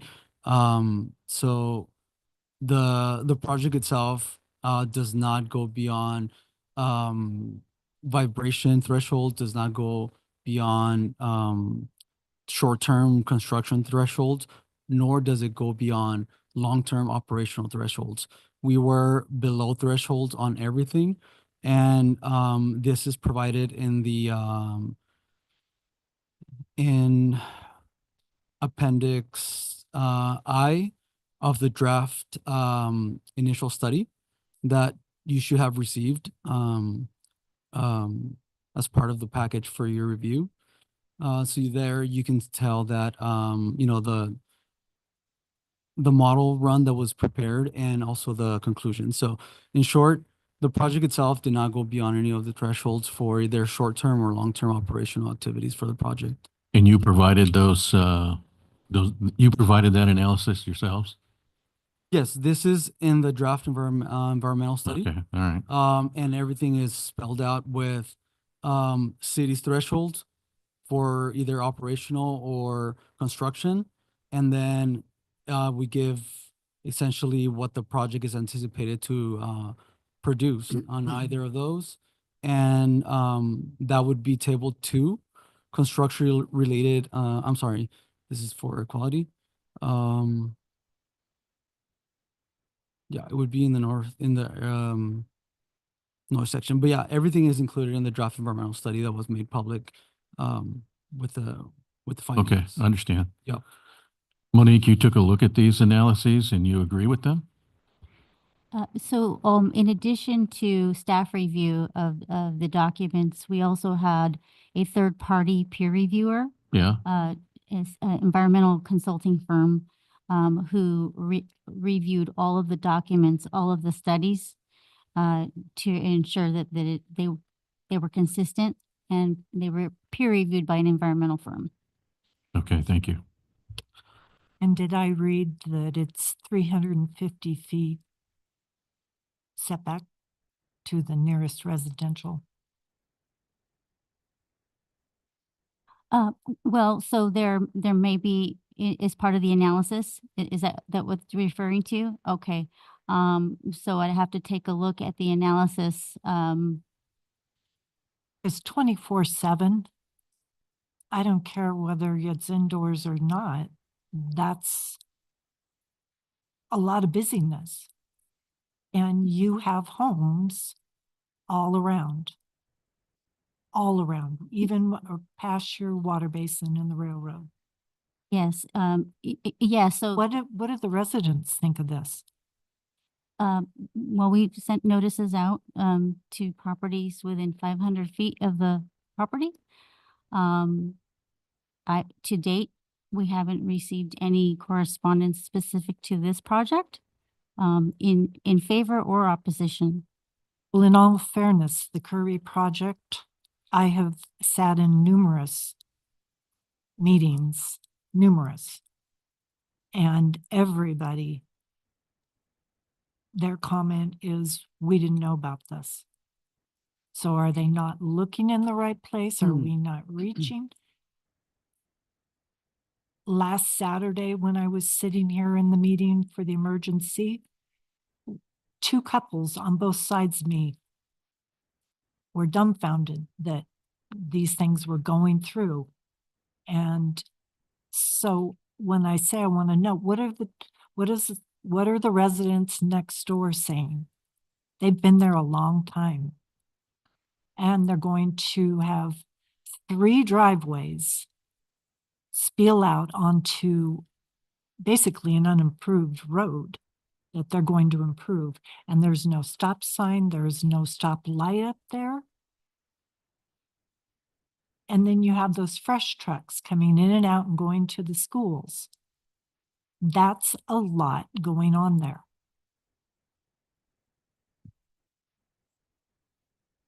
If I may, Commissioner, I'd just like to add that during the public review period that was sent out per the city's guidelines in CEQA, we did receive 4 comment letters, and these were by organizations. It was the Eastern Municipal Water District, Riverside County Flood, Riverside Transit Agency, and Air Quality Management District, which regulates any project of any type that has to do, and they deal with air quality issues. No one else provided comments, and the same format of was received or provided to agencies and neighbors for That was January 2023. correct, and that's February 2023. We're now in October 2024. correct. Yes, but even then, no letters or comments were received, And one thing to note is that air quality thresholds from even a year ago were were less stringent as to compared to 2024. So as you know, time goes, trucks get cleaner, manufacturing processes get cleaner, and essentially Air Quality Management District did not have a comment. They provided a comment letter noting that they had no comments on the project, and that is provided on the final initial study, which you should have received. There's a copy Oh, and they I noted read it. that. Yeah. So Absolutely. they noted that there's no comments on the project. No concerns as well. Well, that was before. It's the same this- project still. No, but that was before the big concern here in Inland Empire with warehouses. And I lived in this valley in the 60s and the 70s when you could not see the S. And so, and now you go to Paris and now you try to get on any of those highways and it is just back. I don't know if anybody remembers the Indian and the commercial where all that stuff was thrown and he's crying and there's all that smog. You remember that? Yeah, I do. Okay, that's what I feel like I'm back at. That's fine. He was dressed up.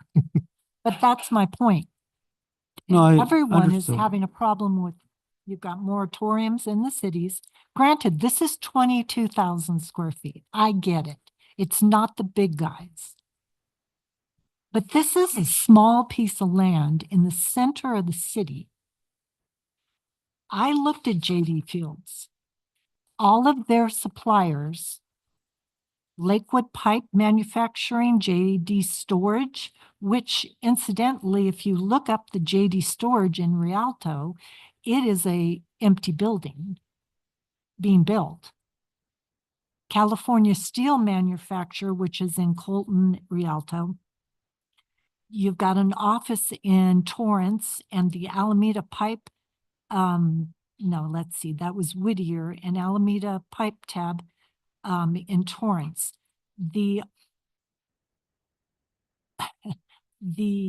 I don't see where JD Fields, why we're doing it in Hemet.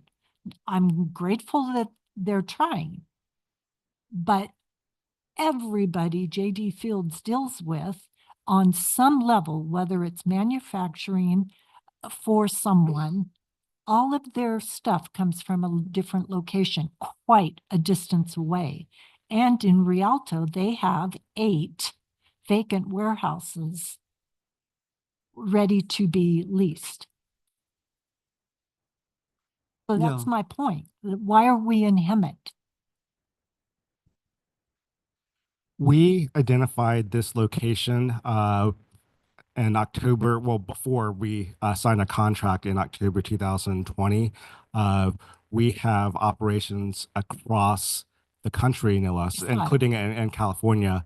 And our operations team decided that the way that the flows of our product goes, that this would be an ideal location because, you know, we get orders for, as you can imagine, we have pipes at 32 different locations across the country, and our operations team, it actually predated me. I started working at JD Fields. Most people have been there much longer than me. I've only been at JD Fields about 3.5 years, but they identified this site and put it under contract October 2020 based on the inventory flows of what's going on in California and elsewhere, picking up from the manufacturing and storing it, and then a sales order comes in and then it being shipped out to the end user. Okay, but is it going to Vegas? Is it going to Beaumont? Is it going back to Rialto? There's a lot of different answers to your questions.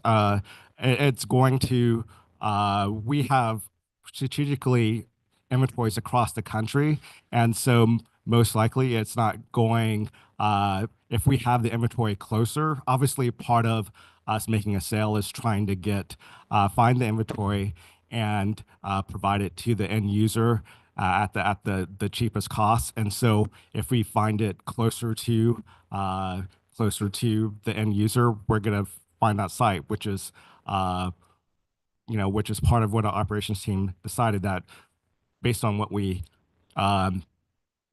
pick up from manufacturing and what we distribute, they decided that this site would be ideal. But diesel is pretty expensive. So Correct. that's why I'm asking, why are we here when everything that you need to do Hemet manufacturing? Yeah, and also, is there, I mean, Is it a work? just for, Close is here. It's a skilled work. It has to be construction. for So for clarity in terms of your customer base, the customer, I mean, you mentioned you were shipping something to Hawaii. So, I mean, infrastructure is everywhere, right? So it's your customer base is national, I'm assuming.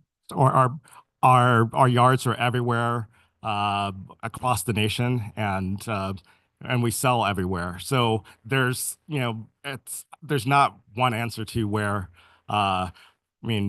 where these end up being shipped. Being that the Inland Empire is one of the fastest growing areas in the state, if not the country, is that a driver also for the location of this facility?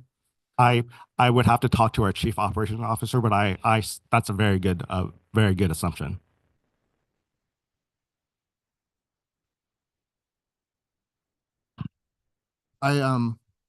The conditions of approval have the streetscape.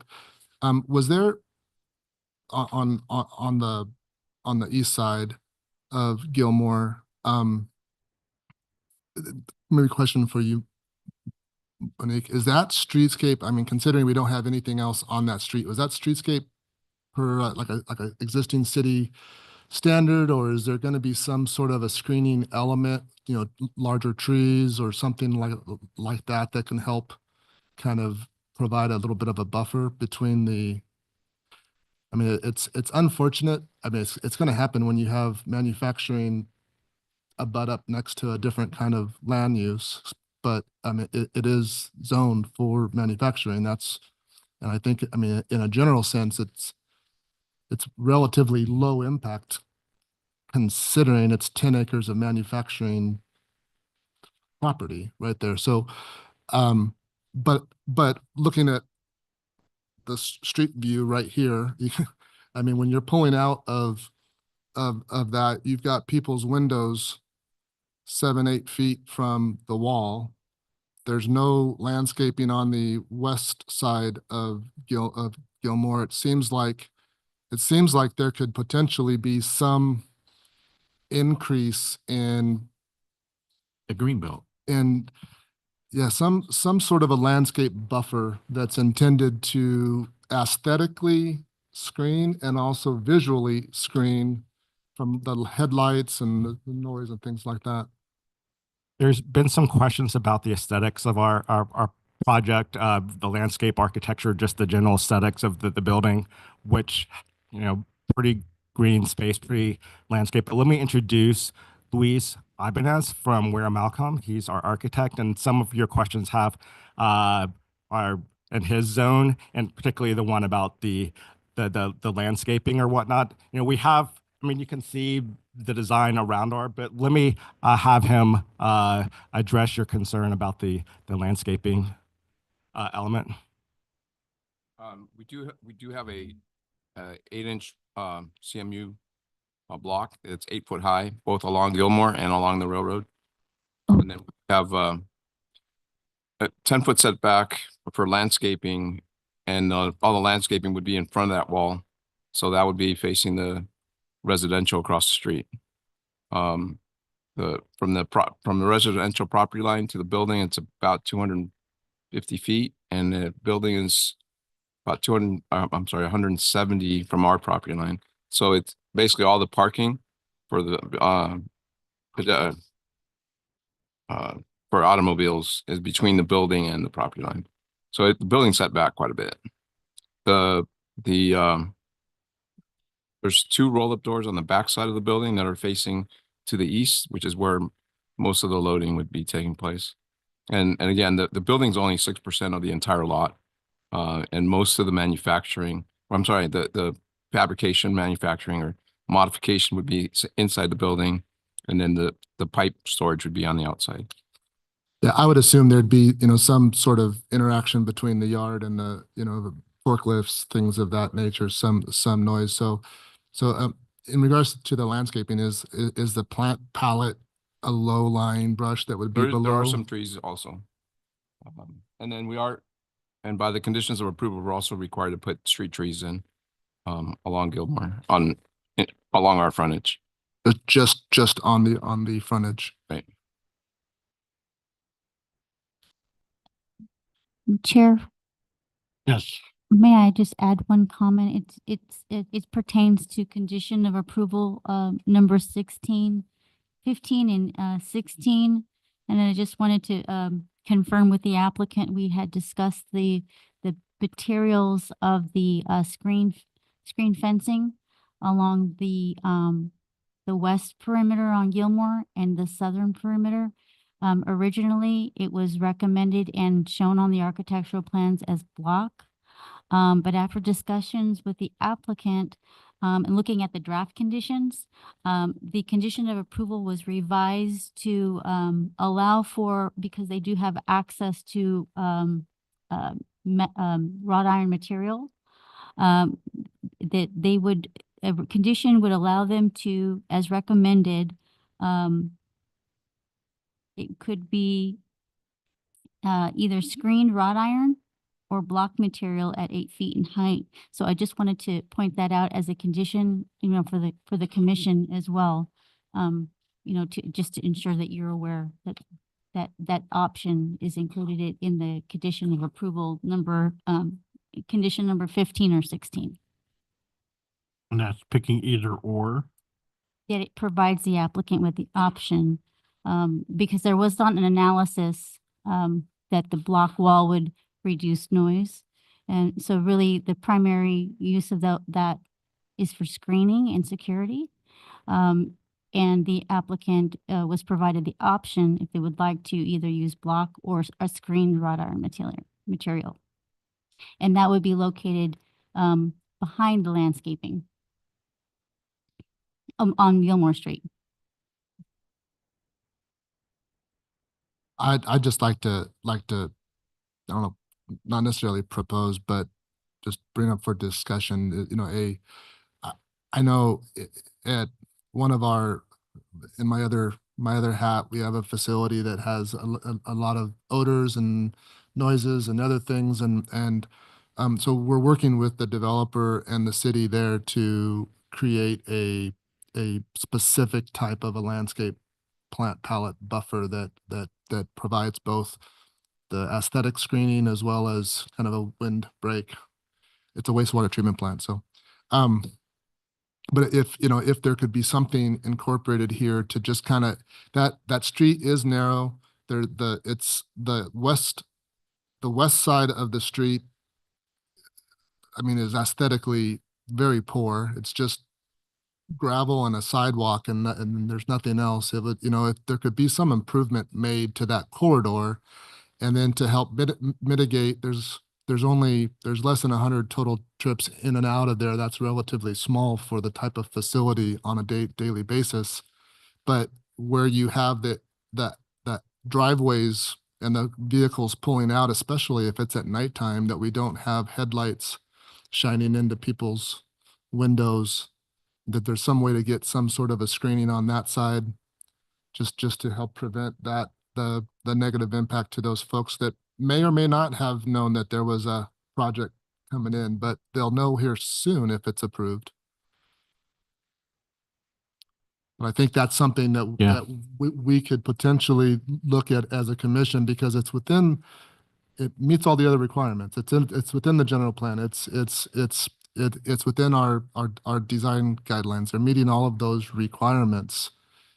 How can we make it a good neighbor? So that's one, maybe to your point, Chair, is an improvement at Acacia, installation of a 4-way stop sign. So we're not exacerbating the traffic mess there, but and then in regards to the Caltrans, this is a question out of ignorance, but I'm making the assumption that since state, since 74 is a Caltrans and it's a state route and they just redid everything, that those intersections would be set up or designed appropriately to facilitate a 4-axle truck. Is that a fair assumption, or is that I'll defer to those that know more about it, but I would sure hope and assume that if they just redid everything there, that it would be set up to be able to turn a truck onto it. I agree with you, John, that I would hope so. But I don't believe a multitude of tractor trailer trips were ever anticipated to be turning No. off Gilmore onto Florida Avenue. So the turning radius might be a little tight. I know that this doesn't require a traffic analysis, but it should. It should. It's impacting the greater need of the city here. And I hate to say it, but without having that traffic analysis, I mean, it's really tough to make a decision. There are multiple levels of traffic analysis that can be done. I've worked for a number of different jurisdictions that will accept what they call a traffic impact letter, or a traffic impact analysis. It's sort of like the difference between getting a full title report and a basic title report. You get like a Can we get a an traffic executive analysis? summary, so to speak. Okay. Can we get a traffic analysis that includes the entire truck routing? That's Rick something and we can Monique. vote on. Well, and just also in the CEQA document, I noticed that some of the routes, it identified several, 79, 74.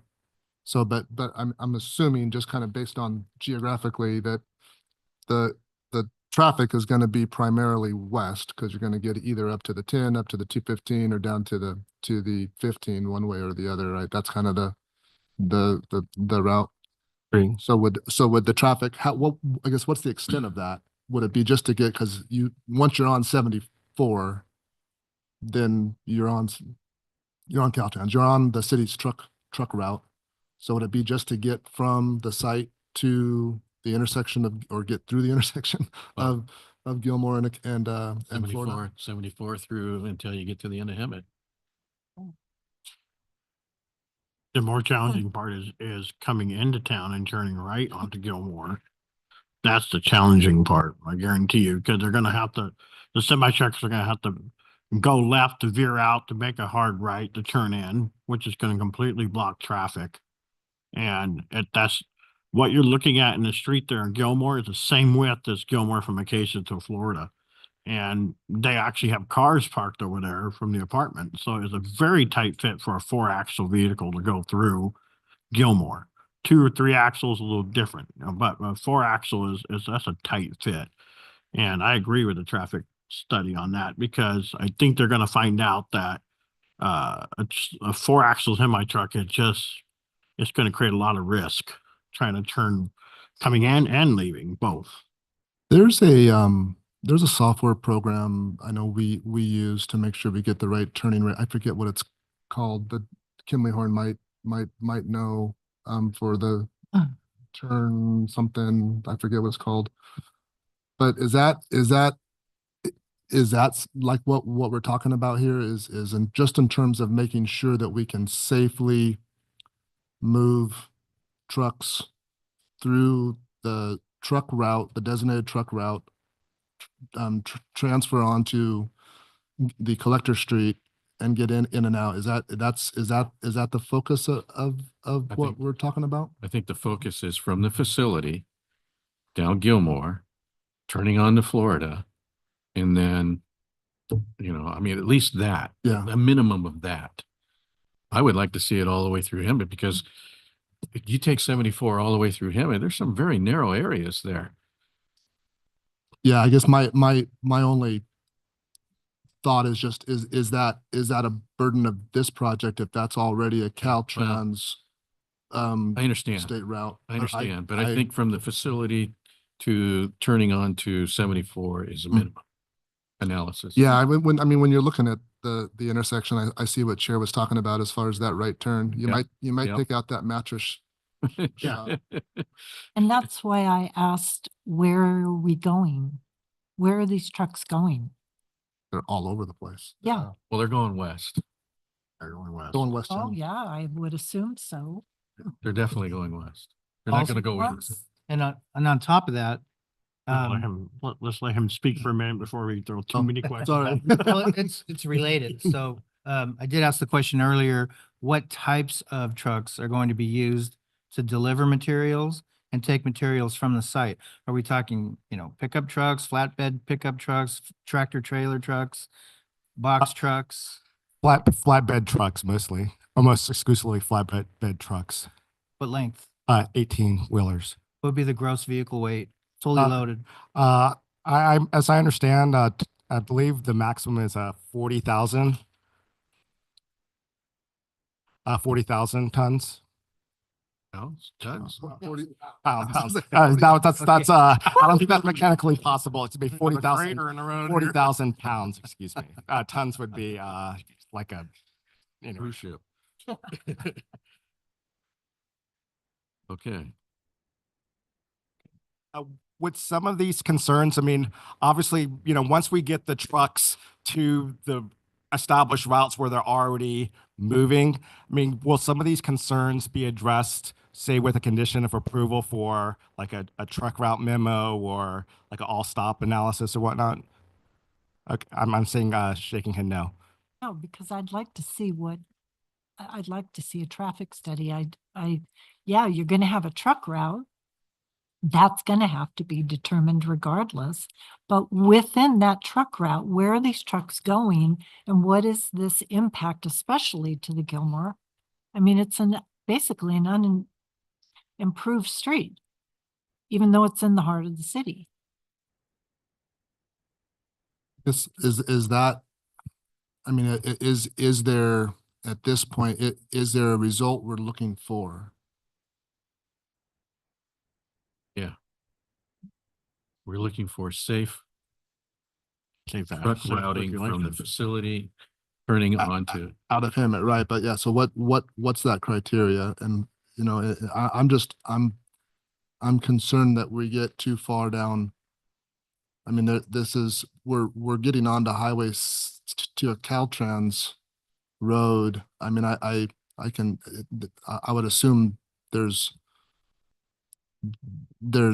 we've had with the different regional traffic efforts that there's look at, our general plan and the growth within the city, and that there's, we used to have realignment of 79, we have the Mid-County Parkway, there's these other large regional infrastructure projects. I'm just wondering I don't know. I assume they have some sort of model that they can plug all this information in and give us the result. For me, kind of based on, I mean, what I would like to see personally is an analysis showing that the turning radius with every type of truck that they're planning on having coming in and out can safely exit or enter 74. And also as a potential proposed condition of approval that we improve, at least with the four-way stop sign, Acacia and Gilmore.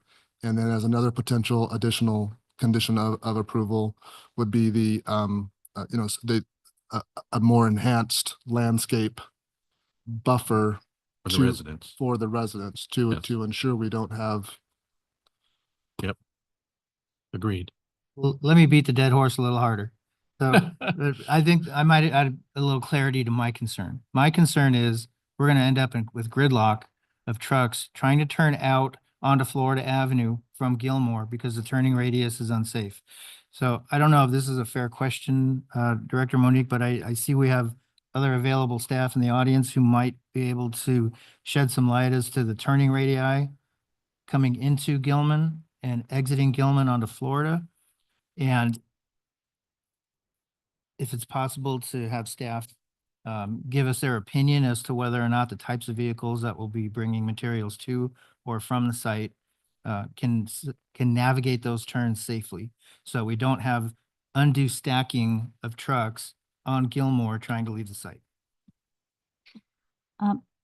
We do have, Public Works Engineering staff here this evening. They may wish to weigh in on this question. It does sound like that the commission is asking for, maybe perhaps we could see, what the response would be first, and then I could provide feedback. That isn't something that engineering has looked at. This is not the turning radius onto Florida, so I can't provide anything on that, so. Is there a, I forget that software that's used, but is there a means to do an analysis to make sure that we have safe entry and exit, that the city would be able to? I'm sure there is by the consultants.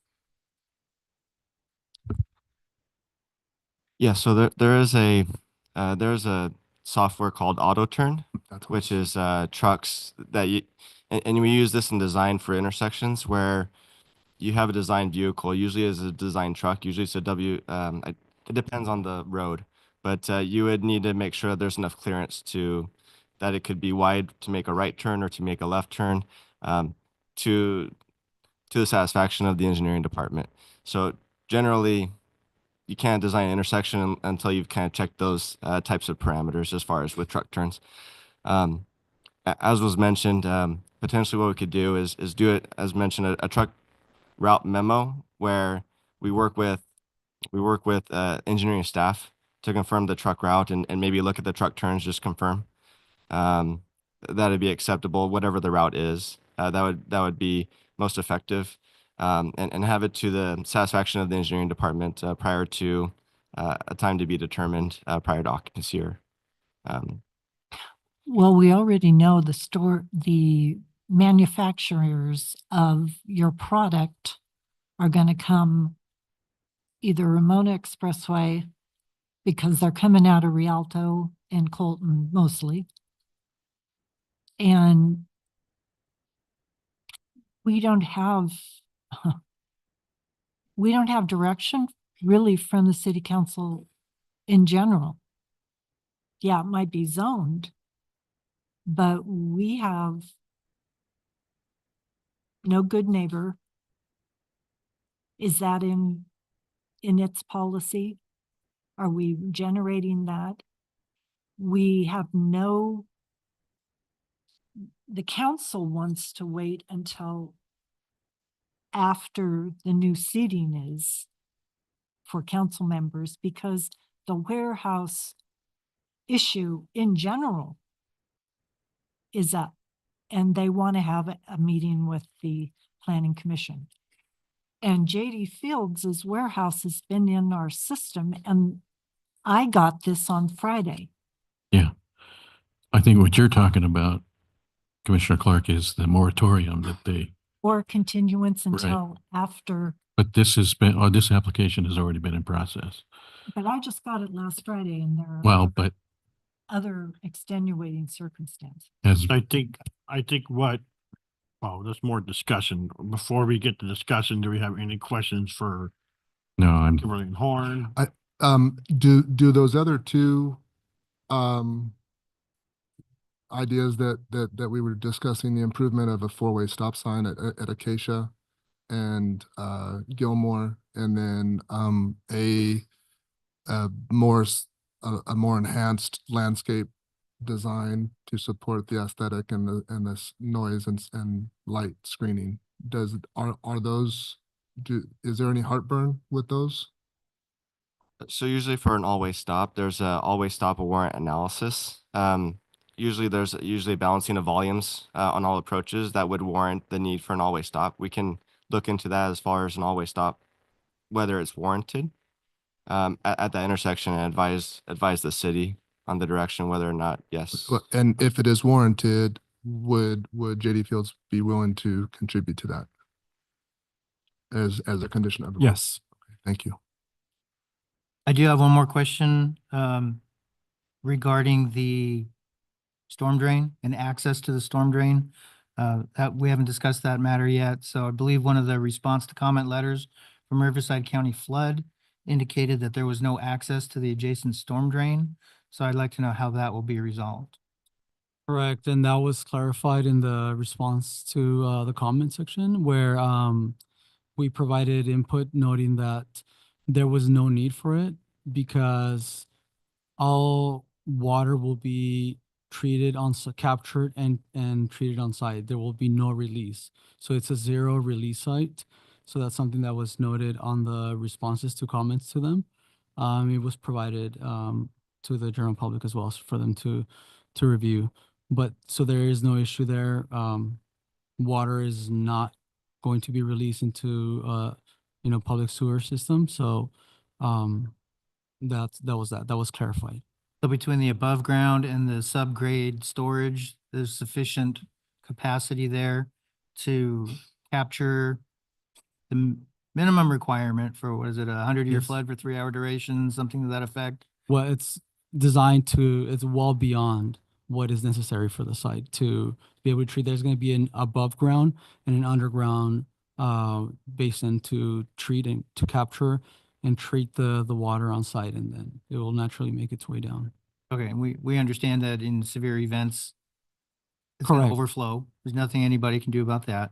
But Welcome to typically, there's some release over time. Like other jurisdictions where I've worked allow some of that captured and treated water to be released into the street, So, to go down into a storm drain Right, once it's been so- treated, Mhm. but it cannot exceed the pre-construction condition. Correct. In this case, the above ground is the initial water treatment facility. If it overflows, then it goes underground. Okay, so you're expecting your perk rates to just eliminate the captured and treated water? Correct. It's going to treat everything on site. Commissioners, any other As questions a for? water guy, thank you. That's good. No, no more questions. Thank you, guys. And with that, are there any public comments? Ms. Hernandez? Chair Beamster, I don't show anyone online requesting to speak, and I did not receive any e-comments. Thank you very much. And so with that, we're going to close the public hearing and open for discuss. So in the process of this, I think we all agreed to having traffic study and make sure the semi trucks can make a right and make a left off of Highway 74. Also the 4-way stop sign for safety of traffic. I think that would be a tremendous help and create a better flow of traffic, I think, as well. But what is your guys' discussion on this? Because I know what I was trying to say earlier was council is basically continuing until after elections. However, this is under 35,000 square feet. So this is kind of, we approach this with a different approach. And this is something we can still move forward, or do we wish to have these reports and continue this item until the next meeting that they can propose to us?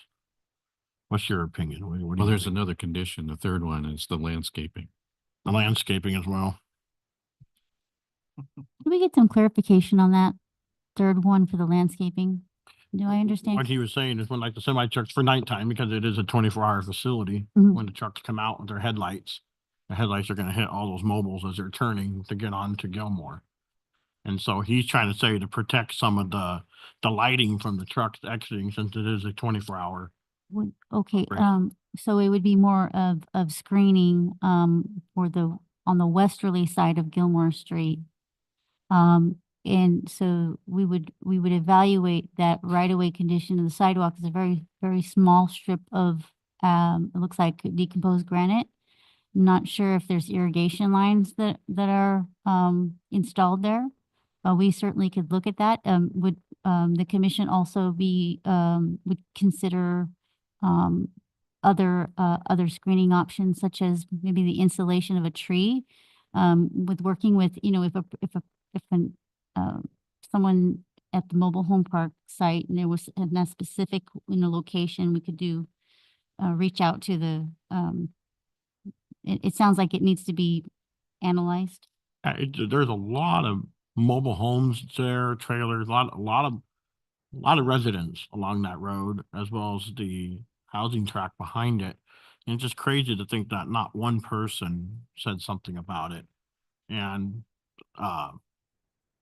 I think what John's trying to say is, go ahead, John.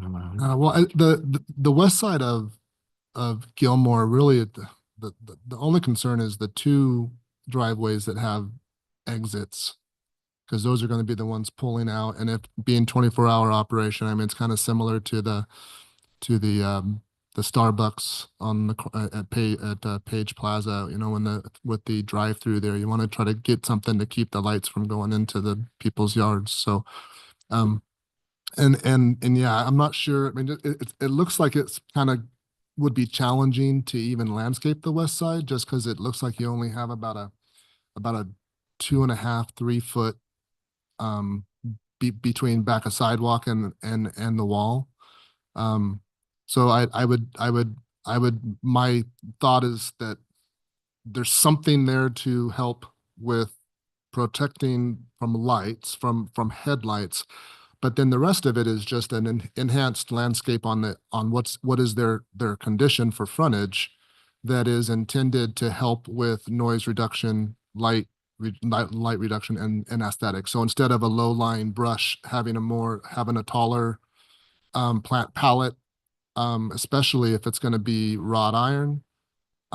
You know, there's going to be activity, not much, but there will be forklifts and things going in and out, but just to kind of help screen from a noise and a sound, or noise and a light perspective. The issue with the headlights may be a lot more focused with, you know, with 1 or 2 or less homes that you can work with. So yeah, I'd be fine with that. Maybe a direct reach out from the city. I have a couple of comments on that. While I agree with the sentiment and the thought on providing some sort of relief from the lighting that would have impact neighbors on the other side of the street, we've got a couple of things going on. Is there a legal nexus to require off-site mitigation for that? Does the property owner or the mobile home park on the other side of the street want that? Or what might they want? Perhaps we can ask the applicant to enter into a voluntary agreement with the mobile home park to put up some kind of screening, because there's also the issue of who then maintains it once it's installed. So there's a multitude of issues related to offsite screening that I would maybe consider adding a condition of approval, requesting that the applicant work with the property owner of the mobile home park to come up with a mutually agreeable solution to screen the mobile home park from undue lighting. Specific to the headlights. Lights, Yeah. truck traffic at night. And any restrictions of the trucks in general, meaning nothing after 8:00 p.m., because it's not just the trailer parks, it's at the stop sign proposed at Gilmore. All those apartments there. He can't turn his lights off. I mean, if you're going to, can they not? You know, 8:00 p.m., most people are turning in, and that's less of a, I mean, why are we leaving at midnight anyways? Do we? You know, we had less than 100 equivalent passenger cars, but it's actually 63 trips. So that's what, 2 an hour. Do I have that right? Or 3 per hour? I would assume there's significantly more than that now. And the 3 additional trips in every hour, even if it was evenly spread out, would be minimal or not, you know, not really noticeable compared to what's currently happening. I don't know. I mean, full disclosure, I don't live there, so that's not my, or work there, but it just seems like it is for a 10-acre parcel for manufacturing. It's in a spot that's got the whole HUSD facility next to it that has a ton of stuff going off on Lion. And their only access is Gilmore. So if there's ever going to be a development there for something, it's going to have to go up Gilmore. And it sure seems like that's a pretty good fit. I mean, considering 3 vehicles per hour, I don't think you're going to get too much other, improvement on that side of it. The fact that it's all indoor manufacturing, I'm assuming it's going to be insulated, and because for the workers, so that's going to be deadening. There's going to be some activity in and out, which is where I have that concern with trying to mitigate that as much as possible from a landscape perspective. I personally feel it's being in the infrastructure business, I can understand bringing something here local. We generally have to go to Fontana and a long ways away to get materials. So I think it's a good addition to the city. It's definitely not a warehouse. It's a manufacturing facility. They just happen to have a big building that they do the manufacturing in. And so I don't think it falls underneath the same type of concerns that we were hearing earlier today in regards to smog and air quality and everything else. We're talking 3 trips, including passenger cars, an hour. So I think with the additional points that we brought up, I could certainly support it. Yeah. And that's your question, right? Is do we vote on this tonight or do we continue? I think the best thing to do is continue, because I would like to at least hear the circulation report of the semi trucks with Gilmore in Florida right there. They agreed to stop signs. That's good. I mean, that it is, again, it's under 35,000 square feet. There are definitely more positives leaning towards the project than there is negatives right now. However, I just want to make sure 4-axle semi trucks can make a right turn without gridlocking and blocking the left lane off of Florida onto Gilmore, and then and vice versa, making a left off of Gilmore onto Florida, and making sure it's accessible and it's not going to be a tight fit. It's not going to cause a truck to stop and have to back up and turn and do it again. That's where I don't want to approve something that later on it may not work out. That truck can't fit. And I'd rather get the report now to know, like, yeah, no, you can definitely get. And as Commissioner Papp said, the left turn lane is small. You can get maybe a truck and a car partly in there, but let alone a 4-axle flatbed truck, you can't even fit in that turn lane. So it's such a small street. And that's my biggest elephant in the room is the circulation of it. And I think I would like to continue the item, and with the reports of circulation come back to know that will work for this project. And as well as the landscape as we discussed, and there was one other one. What was that? Traffic stop. That's it. The 4-way stop sign, which they approved, which they agreed to, which we don't even need to worry about that. They agreed to that, but it needs to be written in the conditional use. Chair, I have a question on that. If the condition of approval in terms of whether we continue it or approve it tonight, if the condition of approval says that the analysis shall be done to the satisfaction of city staff, is it more that we want to include that in that actual report in the public documents? I would like to include the circulation. I mean, they're only looking at right at Acacia, and they're not looking at a more challenging picture at Florida, and that's where we've been bringing up a lot. And I would like that to be written that it's safe to say, it's safe for a 4-axle truck to use. It's safe for a 4-axle truck to turn right onto Gilmore. Everything's safe, so that it's safe for us to vote for it. And again, it's discussion. So that's where I would like to continue the item with that report in hand to know that, yeah, semi trucks can do these, or no, it's a tight fit or questionable. So a continuation and have staff bring that to the planning commission again. That's correct. So that we can see that analysis. Yes. Okay. That's right. I can live with that.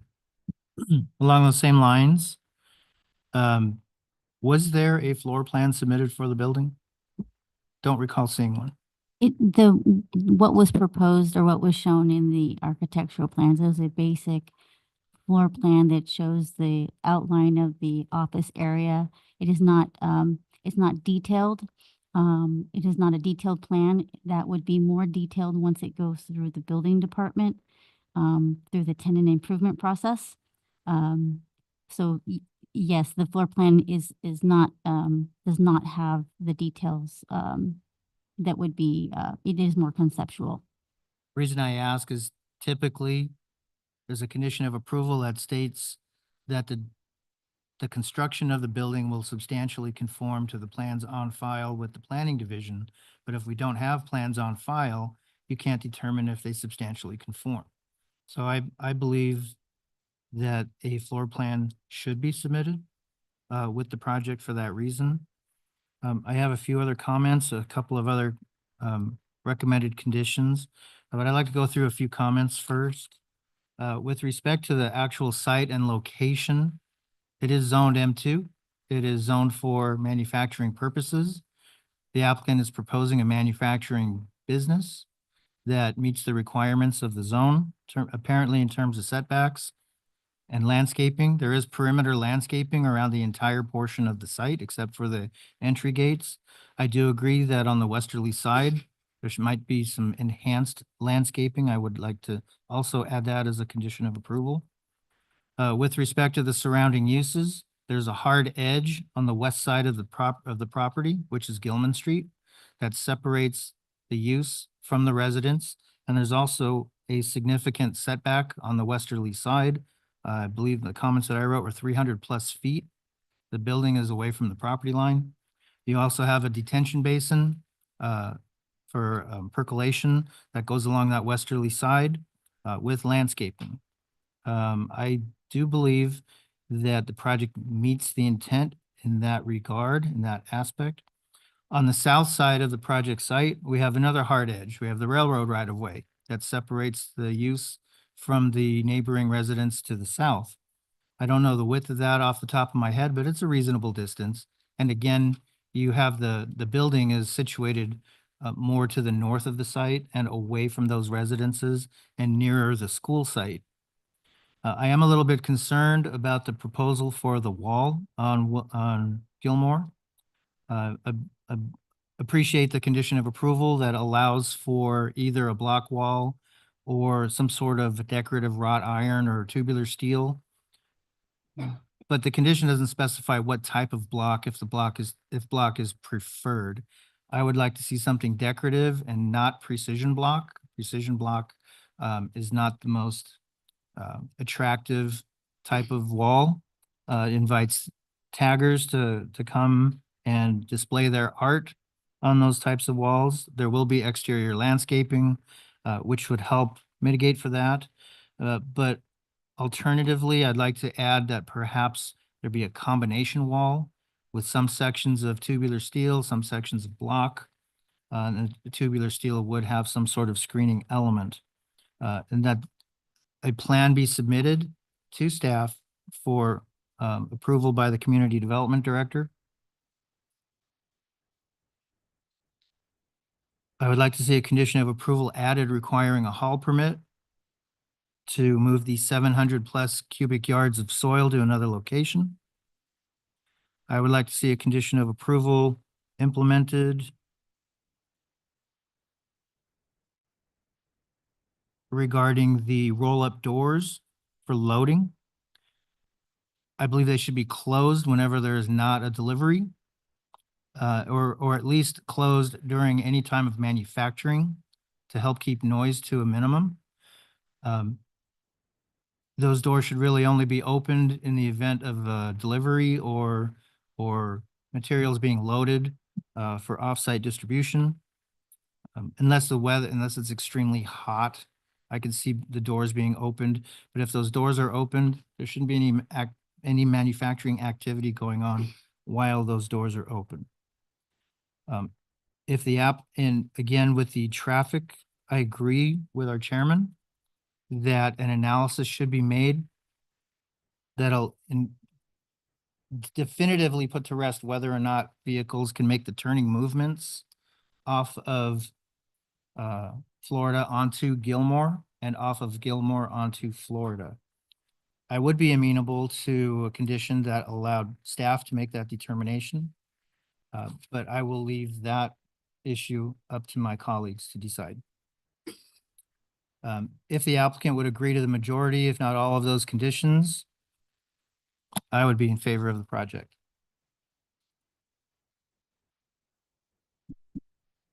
I'm good with having staff make that determination as well. And I have I have no issues with any of those other conditions you had mentioned. And to continue this with the report back, or not to continue this with the report back? If we have the condition that the traffic analysis determines that the traffic movements can be made safely and staff can make that determination, then yes, but it would be subject to staff being able to make that determination. So can we do a conditional approval based on the outcome of a traffic analysis? Yes, and then also we would have a traffic consultant review that study.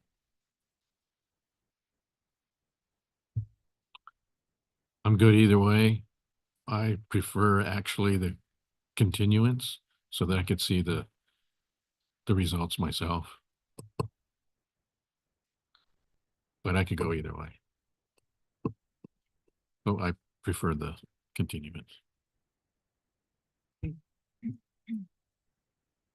And we'd like to entertain a motion to continue the item, but with the corrections as to what Vice Chair Papp has included, as well as Commissioner Worth and the landscaping. And I think that's it. The four-way stop subject's been approved, but again, it probably should be written in the conditional use that they agreed to pay for a four-way stop sign at Gilmore in Florida. On that point, the comment was made that there would be an analysis for the need of a four-way. Is there a situation where that analysis would show that we don't want a four-way for some reason, for backing up to Lyon or something? I mean, is there any reason why we wouldn't want a four-way stop sign there? I think you're going to get your answer. Oh. Celine Ferris, Deputy Public Works Director. We do a stop sign warrant analysis to determine if it's warranted, and that if we put in a stop sign without it being warranted, that can leave the city open for liability and stuff like that. So typically we don't put stop signs where they're not warranted. So there is a possibility that could come back. Gotcha. So I guess we would want to include that study with the rest of it as well.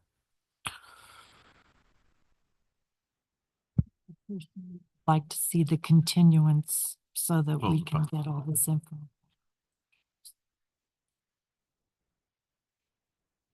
And before we make a decision, does the applicant have any comments about what we've discussed up here?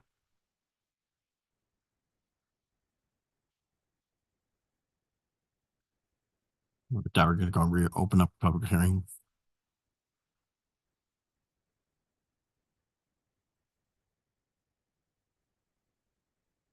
Hi there, Eric Houston. I'm with Foxgate. I guess we represent, I work with Terrence. I appreciate y'all taking such time to deliberate this. I think a little bit more than what we thought, but I think a point that might have been missed as we go and delve into this traffic study is we aren't, like, when you go through a process like this, we were labeled a warehouse. So I think we've all kind of muddied, kind of pushed through the mud and noticed that we are not a warehouse. We're actually kind of more of a barn that's doing work inside, that's trying to provide their fixed product to somebody coming to pick it up. Very much like a discount tire. I mean, this isn't a new concept, but we are looking more at, I mean, y'all are talking 6 cars an hour. we're talking probably 6 cars a day in a real traffic study of what we would actually want to do. And I think that we're going a little bit deeper than we need to go because we're matching the permit. But then now we're layering stuff on top of what the rules are. And so it's kind of muddying, like we're kind of losing the original intent of the rules that were originally created that matched the property. And I think, would we be willing to work through this? I mean, do we really have a choice at this point? We can't leave this property unabandoned, or abandoned rather. I think that we have a lot of willingness and man hours to continue to put into it, but I don't know that, I think some more one-on-one with you guys would be great in leading us, and instead of a surprise 4:45 email of, hey, here's your questions and you better get them together, and we were on the road. I mean, we couldn't get the tonnage. We were working real hard to make this happen. We flew here to make this happen. We want to make it happen. We want to bring more jobs. We want to work here. So I think I don't know what you were expecting for a response, but that's kind of where we are coming from. I think we got all shined up, ready to go, and we're here to help. But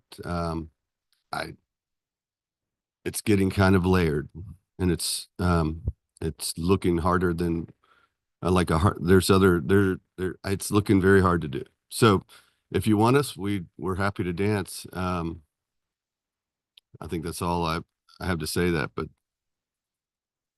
do y'all have any questions?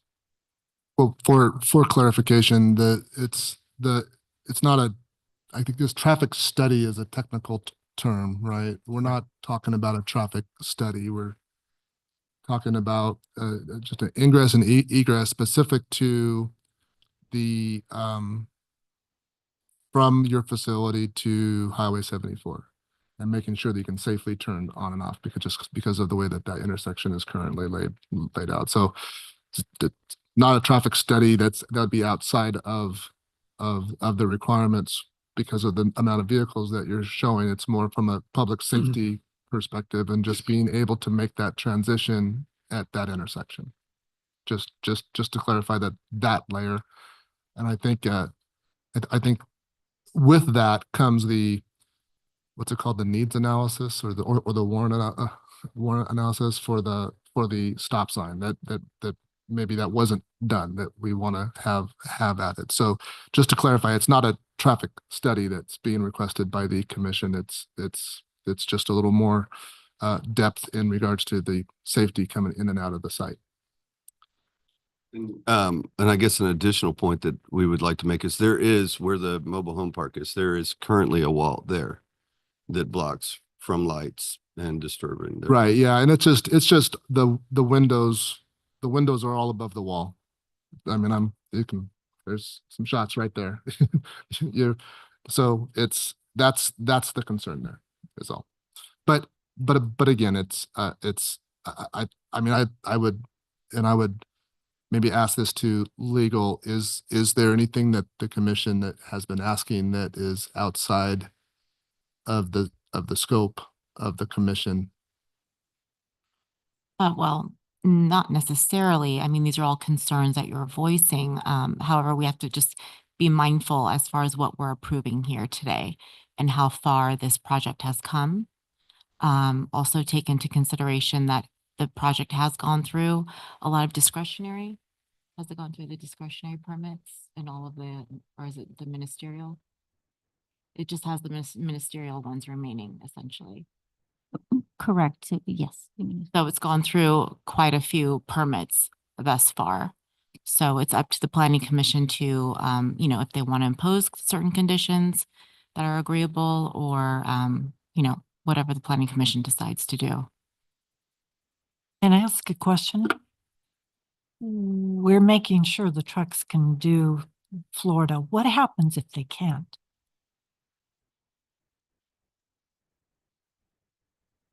I'm not a truck driver. I can't answer that. I'm not Caltrans.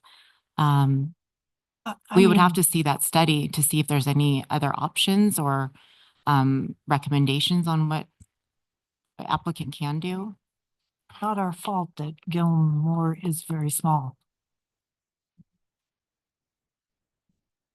I just want to know, what are we going to do if they don't? That would be. You gotta get there when we get there. As mentioned before, with the condition of approval for the truck memo or the traffic analysis with the all stop warrant analysis, as well as the truck routing, again, what I mentioned with regards to Florida and Gilmore was a recommendation, but we can work with city staff on the truck turns. There's an intersection, maybe it's not Gilmore, but there's an intersection that would be the least impactful to nearby residents and be able to make those proper turns, possibly more west. But again, that can be a condition that we can work with the city staff under their discretion to their satisfaction prior to building occupancy or building permits at the direction of the planning commission. And truck drivers don't make turns that they think they can't make. And the truck memo, it can be given to the truck drivers so that they know exactly what route they need to take. So they're not, that would be given to the truck drivers or marketed to the truck drivers that this is the route that they need to take, again, in coordination with city staff with regards to where the truck route needs to be for this project. One more thing, I just wanted to note, there's been mention also about, lighting. Just wanted to note, maybe this is not pertaining to, the traffic there, but there was a photometric study that was prepared for the project site.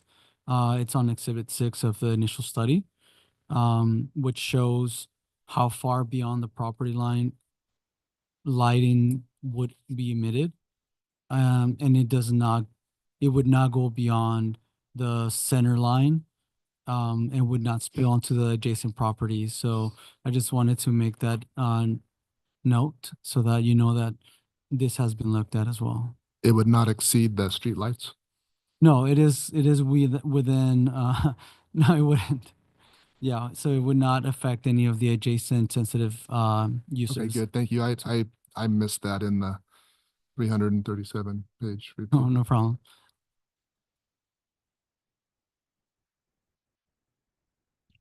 Thank you very much. With that, we're going to go ahead. And any other questions for them before? We'll go ahead and close the public hearing again and back to discussion with a couple of questions being answered. What do you guys think as a commission you want to do? I think the general move from Sacramento to try to take away local control is and establish ministerial approval and remove this process is largely because it's so difficult to get through the process. These are all valid concerns. After that, I'm in favor of approving to this evening with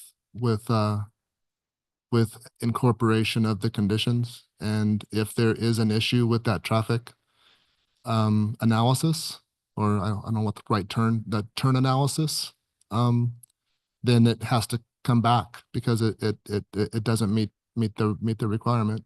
And then that would be that point of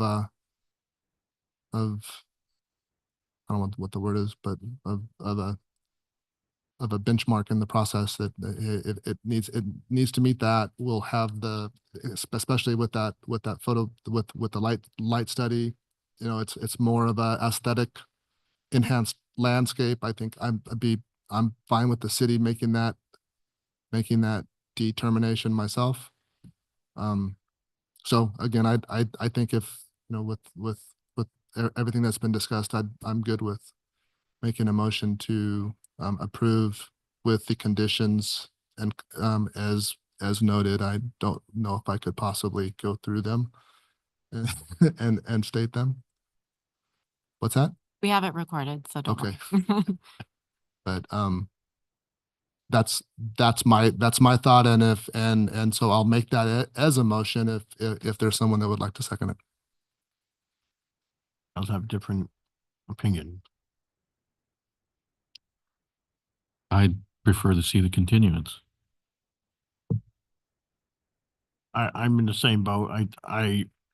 There are some gray areas, just like Vice Chair Pap mentioned, when it comes to the floor plan, some other stuff that, we need a little bit more clarification on this project rather than just approving and passing it back to staff. We would like to see with our own eyes what the reports are and continue the item to the next available meeting that they can bring it back to us on. I know it's been going on since 2021. It's been a while. They've been here for a while. They want to get this moving. And project wise, I don't have a lot of issues with the project itself. It's just the circulation is what I have a problem with. And I just, for peace of mind, I would like a little more clarity and see it myself instead of hearsay. What do you think?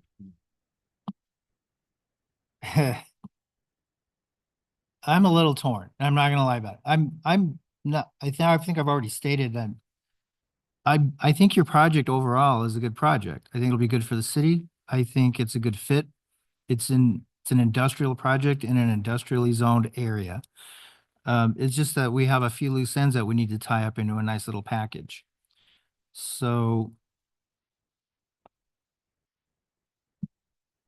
there are a couple of things that I think,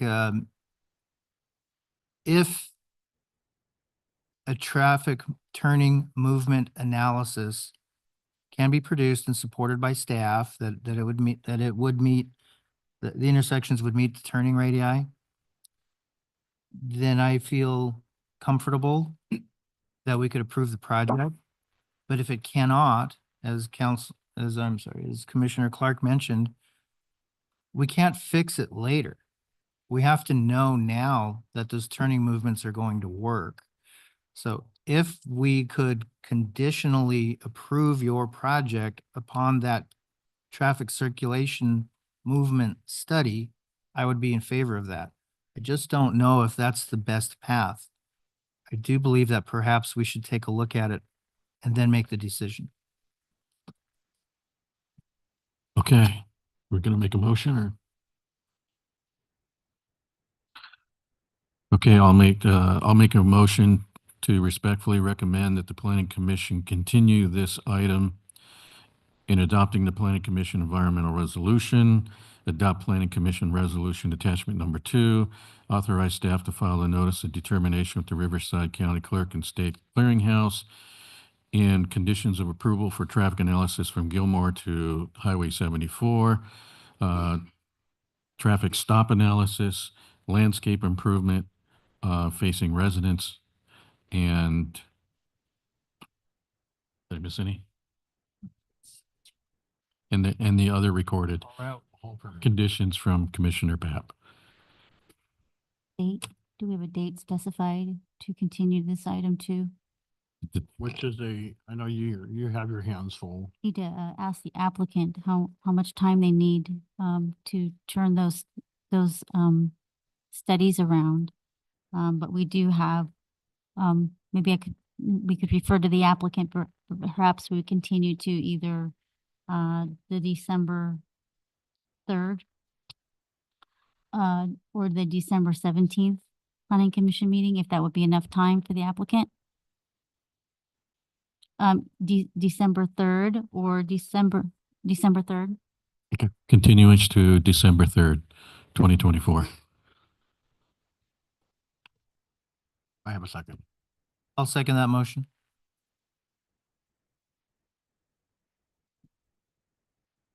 And that passes. Chair, can we take a 5-minute break? With that, we're gonna take a 5-minute recess break for other optional issues. 5-minute break.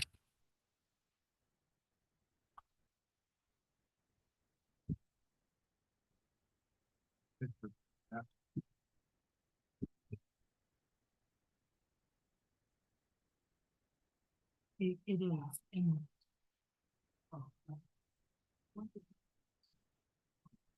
It's the best one we can do it, I think. Well, and the parcel is so landlocked. I mean, it's just hard. And like I said, we go.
I know.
And with that, we're going to go ahead and bring the meeting back to order, and we're going to move on to discussion action item 6A, Water Distribution Center Analysis, CIP 5719.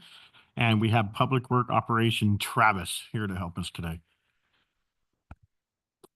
Good evening, Chairman and members of the Planning Commission. Thanks for having me. It's my first time here. Thank you guys. My name is Travis Holyoke. I'm the Water Wastewater Superintendent for the City of Hemet. And I'm here to present the water system analysis that was part of CIP 5719. Quick overview of our system, our city's water system. Our total area coverage is 5.25 square miles, and we have 132 miles of water mains within our system. A little background: in 1991, Metcalf and Eddy did a analysis. They conducted the water distribution analysis back then, and they found numerous deficiencies identified in the system. Undersized pipelines resulting in higher head loss and increased energy costs during peak demands to move water. In recent developments, in December 22nd, 2022, the city entered into an agreement with WattEarth, and the purpose was to perform a water system analysis under CIP 5719. Asked for the analysis was to collect system data, maps, evaluate the existing system, conduct on-site flow testing, and run 3 models. The first model was to encompass the existing system as it operates presently today. The second model was to correct those deficiencies in the first model, incorporate existing capital improvement projects that we currently have listed in our CIP plan, and prioritize those CIP projects based on the needs. And then the third model was to reflect completion of all the CIPs that we have listed and then correct the deficiencies identified in the second model. Field flow testing was conducted. We monitored 10 locations were utilized for data collection, the data collection process. Data collectors were deployed for 1 week. I have a quick little image of the data collectors they used, and the purpose was to monitor pressures during normal demand. The first model, the key findings, higher pressure areas located on the west end of the system. And then the action required was to install pressure reducing valves. And just a quick note, how our system works is we have water tanks on the east end of town at Park Hill and Echo Hills, and we use just gravity to pressurize our system up on the elevation. So normally our valley flows to the west, so pressure is going to be higher to the west. We also found that 4-inch diameter pipes, areas with 4-inch diameter pipes experience lower flows during emergency conditions. And note, these issues are already included in our current capital improvement plan. Model insights analysis indicate areas that require looping, and the purpose is to eliminate lower pressure losses during emergency conditions. The second model was run, and we prioritized some current CIP projects. The first one is water supply, which is 5717, which is a treatment plant at Mary Henley Park.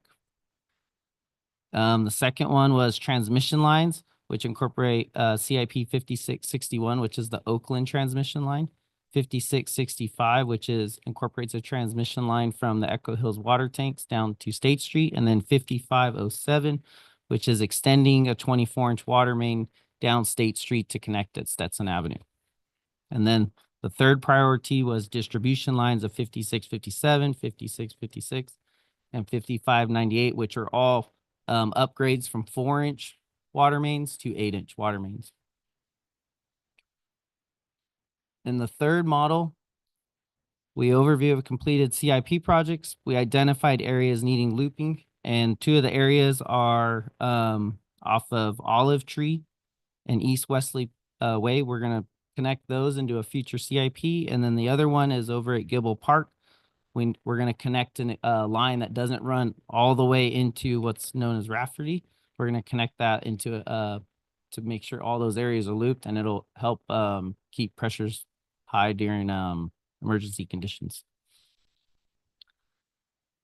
And then another area that was noted was during the post-treatment at Well 15, which is at Mary Henley Park, which is part of 5717, is identifying a line needing to be upsized outside the treatment plant, so we make sure we can get the flow out of the treatment plant to the distribution center system. And then another area is in the lower image is a project that is currently going on. We're bringing a water main across a vacant lot, and we're going to be looping it over into Sanderson to make sure that whole area is looped. In summary, the water system analysis showed the system was in whole, efficient, and highly effective.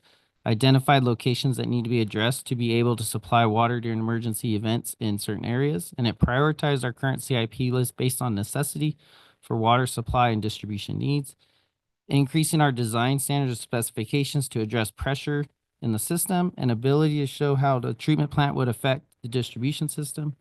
And at the end, the city, we're going to be able to have that model on hand. So as we keep knocking out these CIP projects, we're going to keep playing with the model, and it'll just be a continuous model that we'll be able to mess with.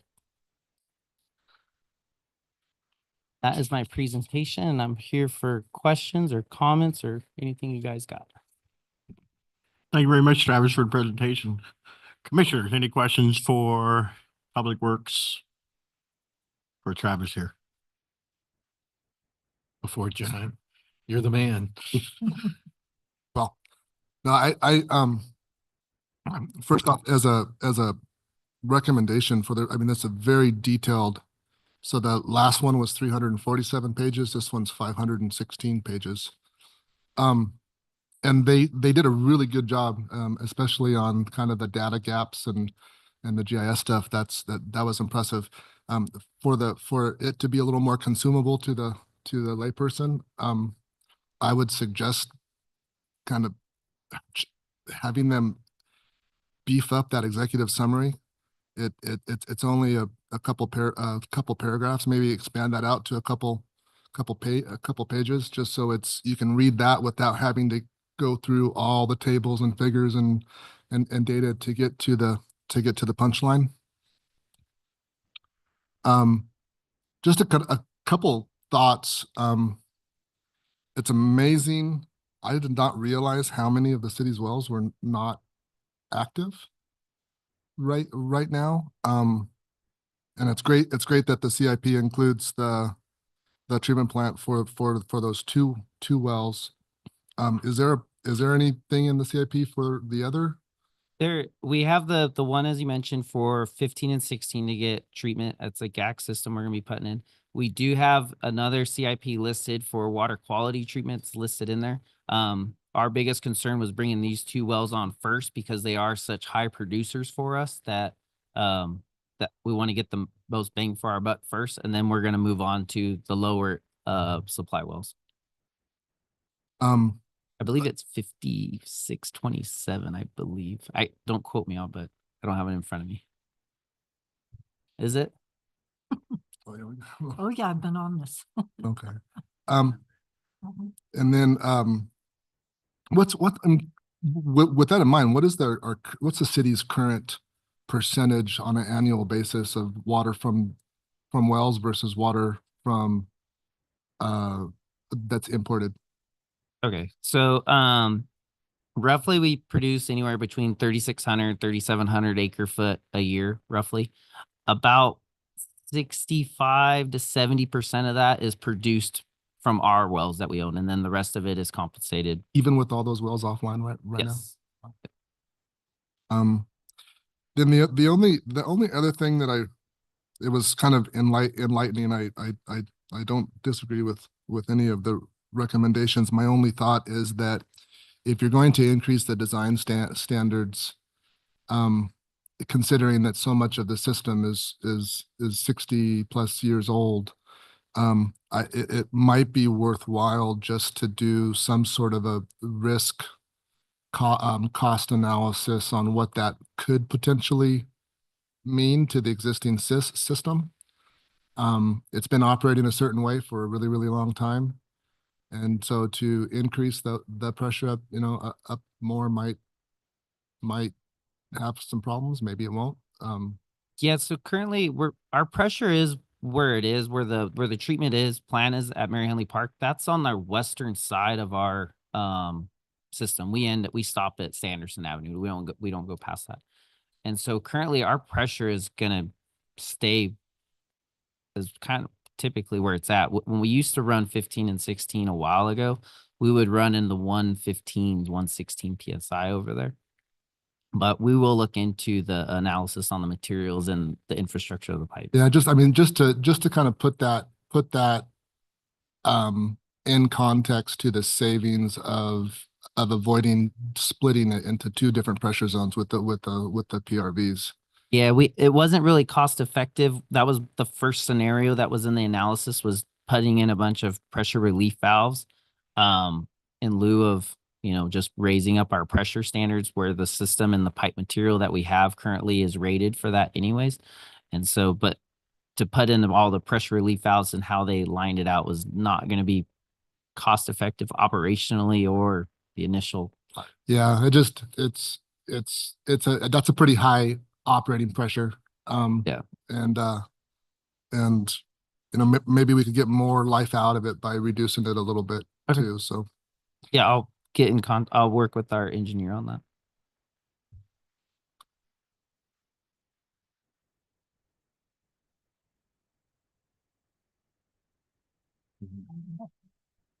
I'm good too. I have a few questions, Travis. Thank you for the presentation. You did a great job with that. And just full disclosure, I used to work with John many years ago at Eastern Municipal Water District. I studied hydraulic engineering for 10 years, so I know enough to ask really annoying questions. So I apologize for that in advance. For starters, can you tell me what is it? I think you already covered a lot of this, but what is the supply for the domestic water that goes into the 4 existing reservoirs that are owned and operated by the city? So our supply, like I mentioned, we roughly 3,600, 3,700 acre foot a year is what we supply. 65 to 70% of that is produced from our own wells that the city owns. The rest is brought in through interconnections we have with the EMWD. Thank you. Just to mention, that water that we do get is also part of the groundwater management plan that we have out in the San Jacinto. So we're just using their infrastructure to get, well, essentially our water to us. Excellent. If we had an unfortunate catastrophic failure of our existing domestic water supply, how many days of storage do we have in those 4 reservoirs? So typically, it depends, summer, winter, depending on what the catastrophic failure is, I'll kind of venture off of that real quick. Up at our tanks, we have seismic protection at our tanks. So if there is a massive earthquake, we have actually valves that just instantly shut. And so it holds the water in our tanks.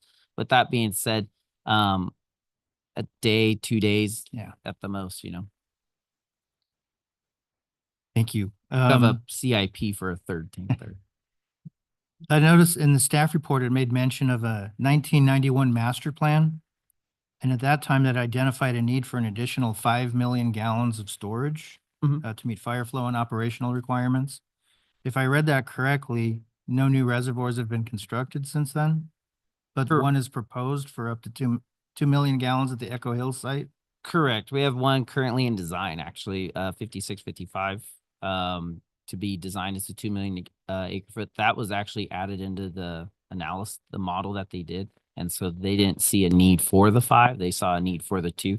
I don't know if it was from new data that we had from 1991 today, but the model showed that we didn't need the 5.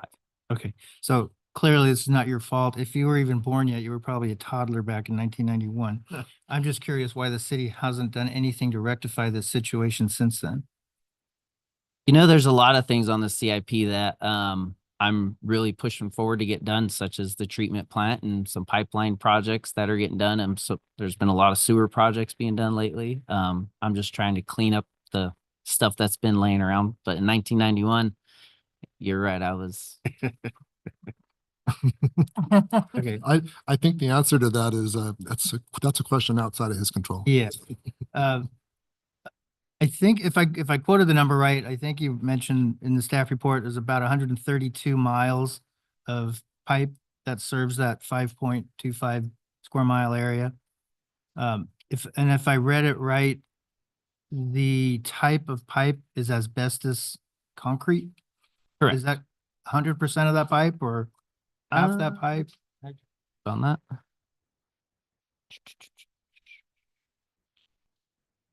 About 92% of that is asbestos concrete pipe. And about 8% of it is newer C900 PVC pipe. That's some pretty old stuff because AC pipe was discontinued in North America in the 1970s. So have many, if not all of these pipes kind of reached their end of their useful life? And is there any concern about asbestos leaching into our water supply? We actually sample for asbestos into the water sample. That came back non-detect. So there was none in there. That'll be in your consumer confidence report that we put out every year. So, the years 60 to 80 years or 60 to 100 years is the lifespan for asbestos pipe. So, and our soil is very neutral, so it's not aggressive as some of these others are. Okay. Of those 132 miles of pipe, how much of that is a 2-inch main? Because there's a lot of head loss in a 2-inch main. We do not have any more 2-inch. And so that was one spot that we had rectified. All of our 2-inch has been eliminated. We're working on eliminating our 4-inch now. And so hopefully in the next couple of years, we will be all 6-inch, 8-inch, 10-inch. Well, that will save a lot of energy cost. Absolutely. Do the relatively new, I believe it was adopted in 2024, the Chromium 6 mandate, does that have any impact on the city's ability to produce groundwater or put it into the domestic system? No, we have we've sampled before this when the UCMR sampling came out. We had non-detects. We are currently in this order. We have to sample again. And so we'll be sampling and monitoring our wells, just like every other water agency will be. Great. But at this point, no. And then one more note that I wrote down during your presentation, you talked about a few projects to complete some looping on some dead ends. I know that helps quite a bit with pressures, keeping them regular and constant. But of the segments that are currently dead end pipes, do you have to open those up frequently to flush them out because the water gets stale or stagnant in the line? Yes. How often do you have to do that? We do it on a yearly basis. And these projects that are proposed to loop those dead end lines, once those are gone, do we still have multiple occurrences of dead end lines that need to be looped or Are you referring to the Kirby area?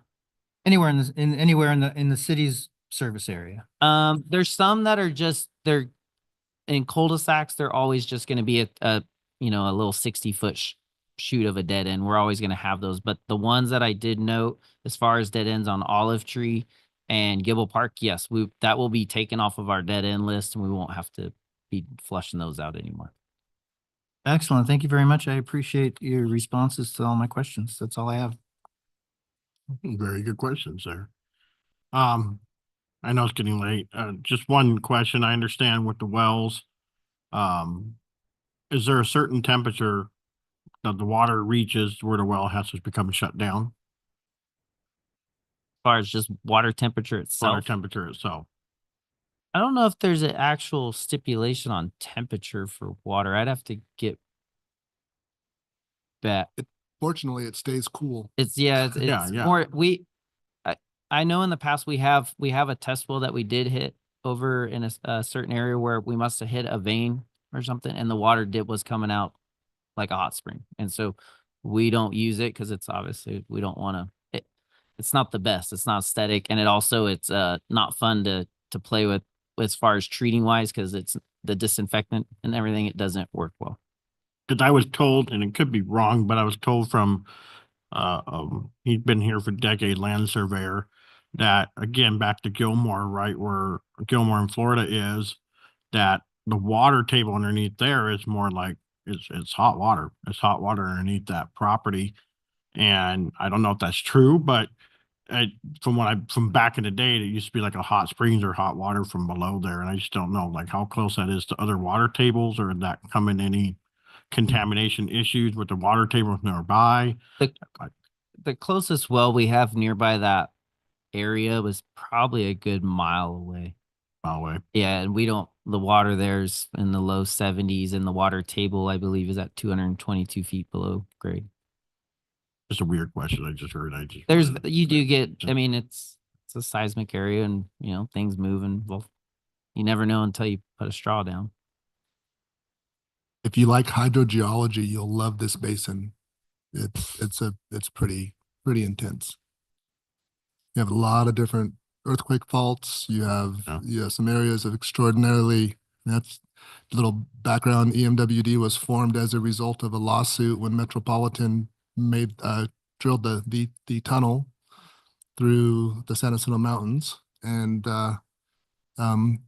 every year we still go in there to measure the amount of infiltration we get from the local groundwater. There's so much groundwater available or capacity in that area. Last time that I went in there was like 3,800 gallons a minute of just inflow that was leaking into the tunnel. So yeah, this basin is, like I said, if you're ever into hydrogeology, this is the one you want to study. Okay. Any other questions for staff? No. With that, we'll go ahead and receive and file, correct? All right. Thank you very much, Travis. Thank you. Thank you, Travis. Thank you, Travis. Okay, almost done, guys. Item 8A, city attorney reports. Thank you, Chairman. Just wanted to give you an update. Our office is preparing the AB 98 training, so I'll let the director know when and what time that would be available. So I'll keep you updated. Item 8B, community development reports. Director Monique. Nothing to report. All right. And then item 8C, future agenda items. Director Monique. Thank you, Chair. We'll be bringing a specific plan amendment for the Page Plaza, a text amendment to allow for a fitness center in the Page Plaza. So that'll be coming to you. The Montego Bay Apartments extension of time is being proposed. That's coming your way. As well as a few drive-throughs that we have on the horizon. And we'll, once we know a little bit more about what's on the horizon as well. We do have the Simpson Business Park. It's still in review, but that is near for the commission's review.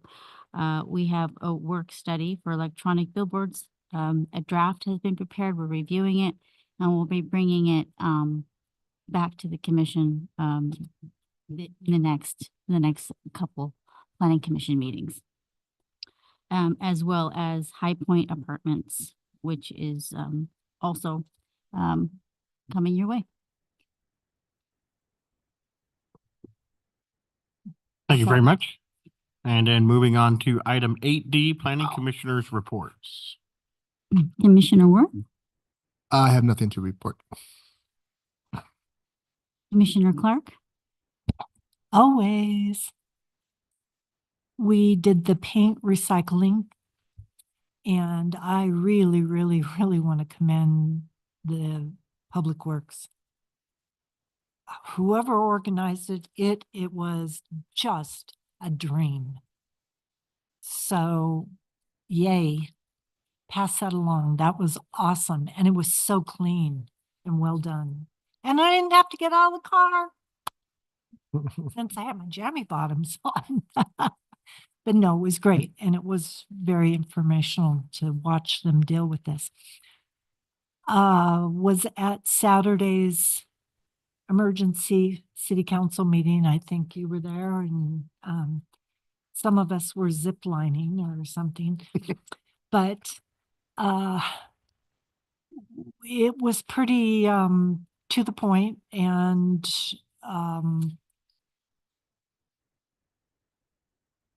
waiting after the new council gets seated. I don't know. Have you seen the Zoom? Oh, yes. Yes, I did. Yeah, because it's pretty pointed that, there needs to be a joint, and they need to have direction given to us, which I fully support. I think that was very informational. And I look forward to AB 98 because, all warehouses aren't the same, obviously. And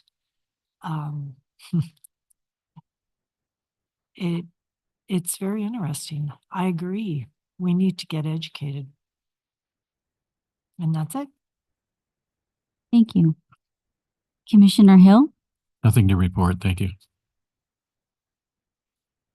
Vice Chair Pap. Yes, regarding the special meeting of the city council on Saturday, I just thought I'd put it out. I was not able to attend. I wouldn't have been able to attend had I known about it in advance, but I didn't know about it in advance. I found out the day of the meeting. Some additional notice to the public and to commissioners would be appreciated. That said, I tried to participate via Zoom. I did have a prepared comment that I was going to read into the record, but I wasn't able to do that. But I can save that comment for when it reappears before city council. But I wanted to speak to not only the audience that's here right now, but that was here earlier today. I wrote down several pages of notes based on public comment today.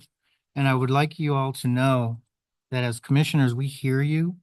We listen to the comments that you provide. We understand your emotion. We understand the salient points that you bring up for discussion. But I do want to state for the record that it is every property owner's right to apply for an entitlement application and for that entitlement application to be heard by by staff and the planning commission and or the city council. So there's a perception that projects that are coming forth before this body and or the city council, that our minds have already been made up. And I want to let you know, I'll speak for myself, that is not the case. We listen intently. We read hundreds, sometimes thousands of pages of documentation that are attached to our staff reports. And we do our very best to sift through it, understand it, and then listen to your concerns. I did want to state also for the record, I wrote down a couple of quick notes here, that reviewing applications is a matter of due process. If someone has what's referred to as site control, either they own the property or they lease the property, or they are acting on behalf of a property owner, they have the right to submit those entitlements. The Constitution of the United States entitles citizens to due process. So does the Constitution of the State of California, our local ordinances, and regulations by regulatory bodies such as the South Coast Air Quality Management District, California Department of Fish and Wildlife Services, and many others. So we do take our responsibilities very seriously. And I appreciate every one of you for coming out and voicing your opinions so that we can become apprised of your issues and concerns and that we can act accordingly. And that's all I had. Thank you.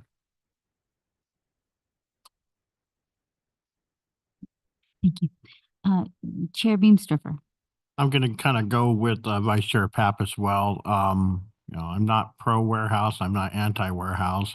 As one council member said, we're smart. We want to be a smart warehouse. We want to make sure we're doing the right thing and not impacting the environment. And so overall, with the city overall, I was there Saturday as well with the meeting with Commissioner Worth and Clark. And one of the things that they agreed to have studies on is an overall city impact to the warehouses, not per case by case, but once all of them are put together and all of them are fully functional, as a citywide impact on our environment, as well as vehicle miles traveled, the trucks, when we combine them all. So there's definitely more information coming down for the commissioners to absorb, as well as I'm happy to hear that we're having a joint meeting with city council and commission to go over to AB 98, and as well as hopefully maybe some of these reports as they come down, we can get a little wind of them as well. Again, same thing with Vice Chair Papp. I have a list of the last couple of meetings of different people coming up to speak in the council. A lot of people from Solara was present tonight, as well as the meetings before. It's good to see the city come out and voice their concerns. We usually sit here with an empty room most of the time, so it's good to see a full room. One of the another resident complained, and he's been complaining, and we've been hearing a lot more of it, is the In-N-Out Burger, the traffic, as to what the city's going to do with In-N-Out, and the traffic stopped parked on the Florida Avenue. What other, see here? Oh, I did take a tour of the lakes on Friday last week, just because I wanted to meet some of the people in the community, take a look at the community, see where the warehouse is going, where they can point out the direction of just the layout of the warehouse. So, and it was quite, I had a good time. It's a nice community in there, and they do a lot for the community. And one thing to kind of keep in mind as well is with the senior community is they are our shoppers here in the valley. They go to Gosh, they buy a car, they go to the store to buy the food. They don't go out of town. It's just it's too hard for them to go out of town these days. So, you know, their opinions do matter to us, and we hear you. And I just, again, like Vice Chair Papp said, we're being targeted as our minds have been made up, and that's not necessarily the case. We look at it case by case. So, nothing else to be said. No further business to discuss. This meeting will be adjourned to the next planning commission meeting scheduled for November the 5th, 2024 at 6 p.m.